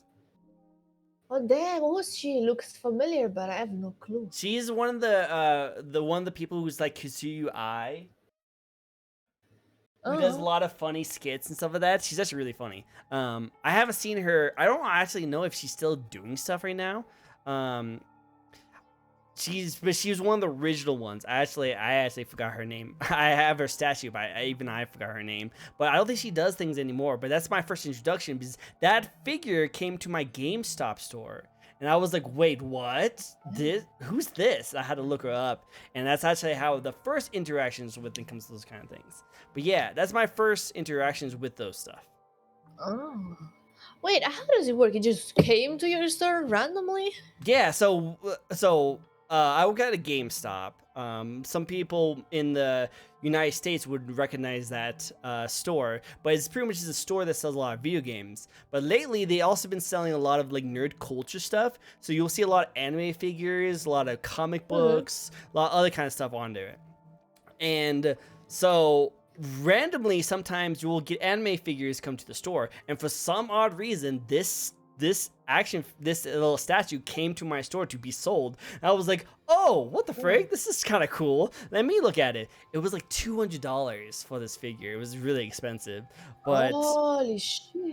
Yeah, it was really expensive. Oh, but it makes sense. So. Yeah. So I bought one. It was actually the second one, because the original one was actually bought by another person, and I wanted that figure because after I looked up the person's name, I thought she was really funny. So then I bought the figure afterwards. and I ordered it, and they got me like, wow, this is actually like YouTubers out there that are anime figures. That's so cool. So that's how I got introduced to that whole community. I got it. I always, for some reason, I thought that people that own the shops, they were the ones choosing what they like the action figures that they will get to sell. So, technically, you're 100% correct. If you own the shop, you definitely you choose what you want in the store. Now, GameStop is a franchise, so it's actually a big, like, big corporation. Have you heard of a game store called EB Games? No. Cool. But I've seen GameStops. Okay, cool. So that pretty much is a big thing. I will take my phone. I'll be right there. Decide that person that's in chat is actually someone who's at my job right now. I'm guessing the store is blowing up right now. But pretty much what it is that the stores are individually like run by a store leader, but they don't own the stores. They just run the stores. While the people on the higher ups are the ones that's choosing what actually goes into the stores. So I run it, but I don't own, or I don't technically own the store. Got it. Cool. So let me go see if my store is on fire really quick. Do you mind entertaining chat for a little bit? Don't worry. Cool. Give me 1 second. I'll be right back. Okay. Hello, chat. What do we think? How can we turn this stream on fire? Let me see. I can put on this and mustache. What else do I have?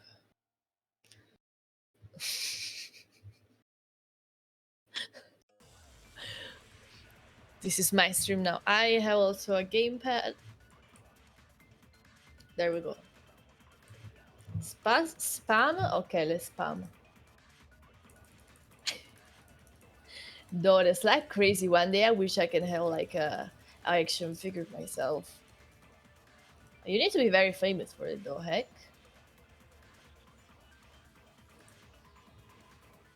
Do I have any fire emotes? I don't. Nay, I don't. Too bad. Hey, special delivery from Tomura. Thank you for your raid, IDX0. Welcome to my stream. How was your stream? We are currently Trico needed to take a very big dump, so he left me in the stream. How are you doing? I hope you had a nice stream. Guys, please go follow Xero. That was nice to raid us. So nice to raid us. I cannot shout you out. I'm sorry. I don't have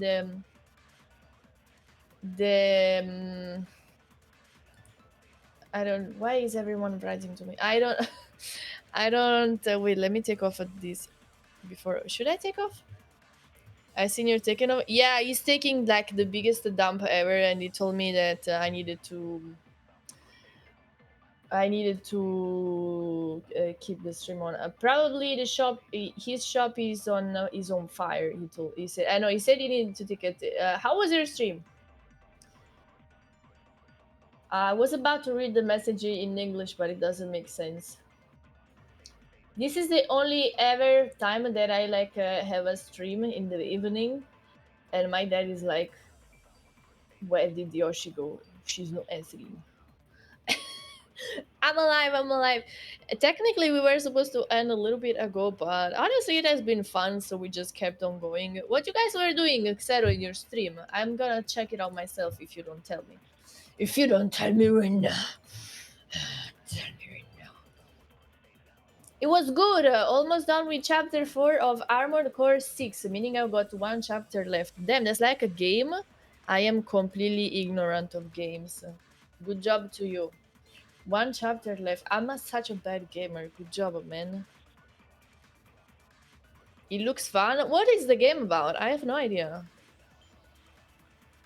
Armored Core 6. Let me check it out. Hello. Sorry about that. Armored Core 6. Oh, hello. Right. Sorry about that. My store was not on fire. Oh, wait. Hello. Were you wearing something? We got raided. Oh, hi, Raiders. Hi everyone. Hello, hello. we had the best. We have the best people. Hello, hello. But what were you wearing? Nothing, nothing.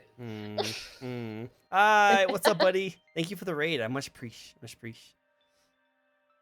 You were playing Armored Core 6? That's a great game. Like we were talking about like Sekiro and like Dark Souls, right?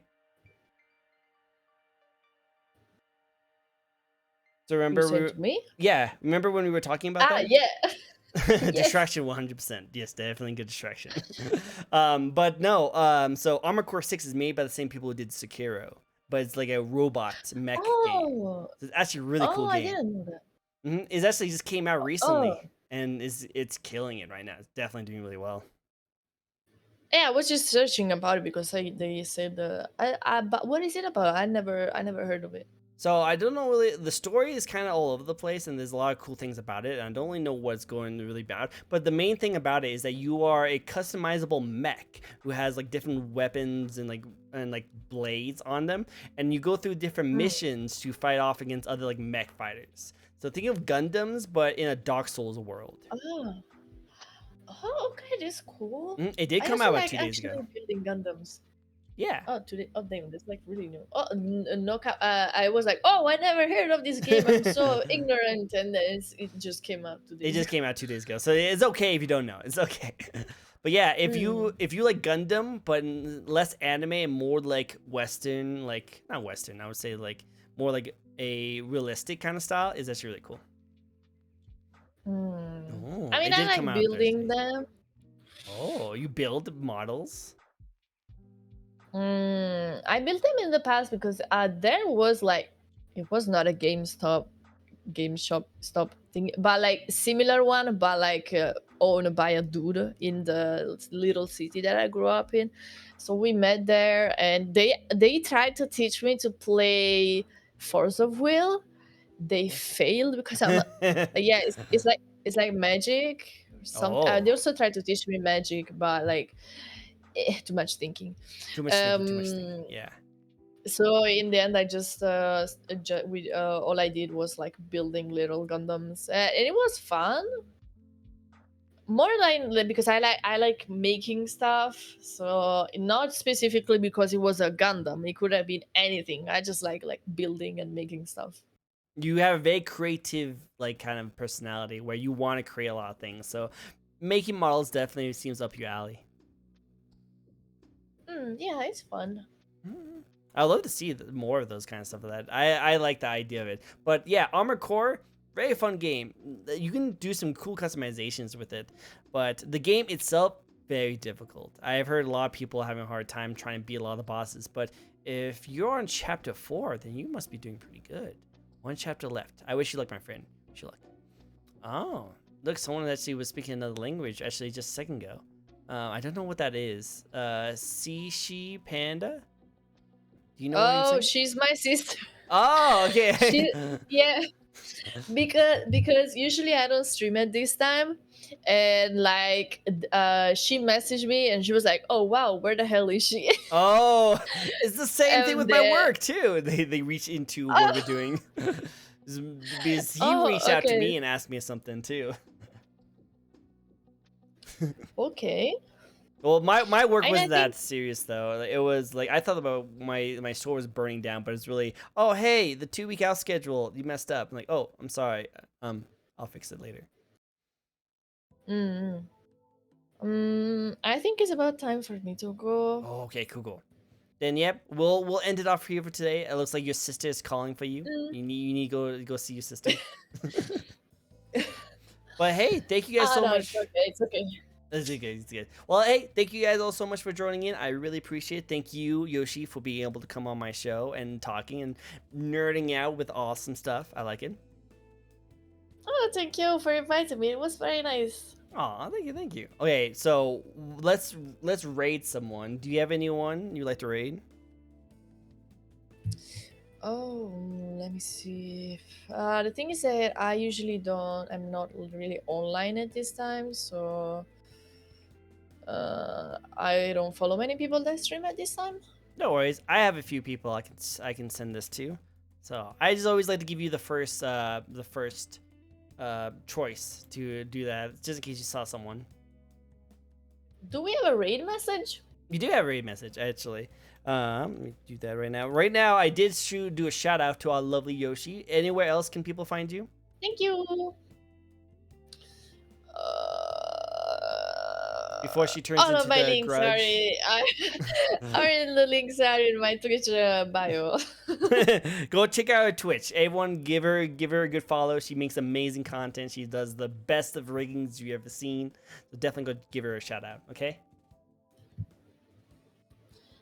Definitely check her out.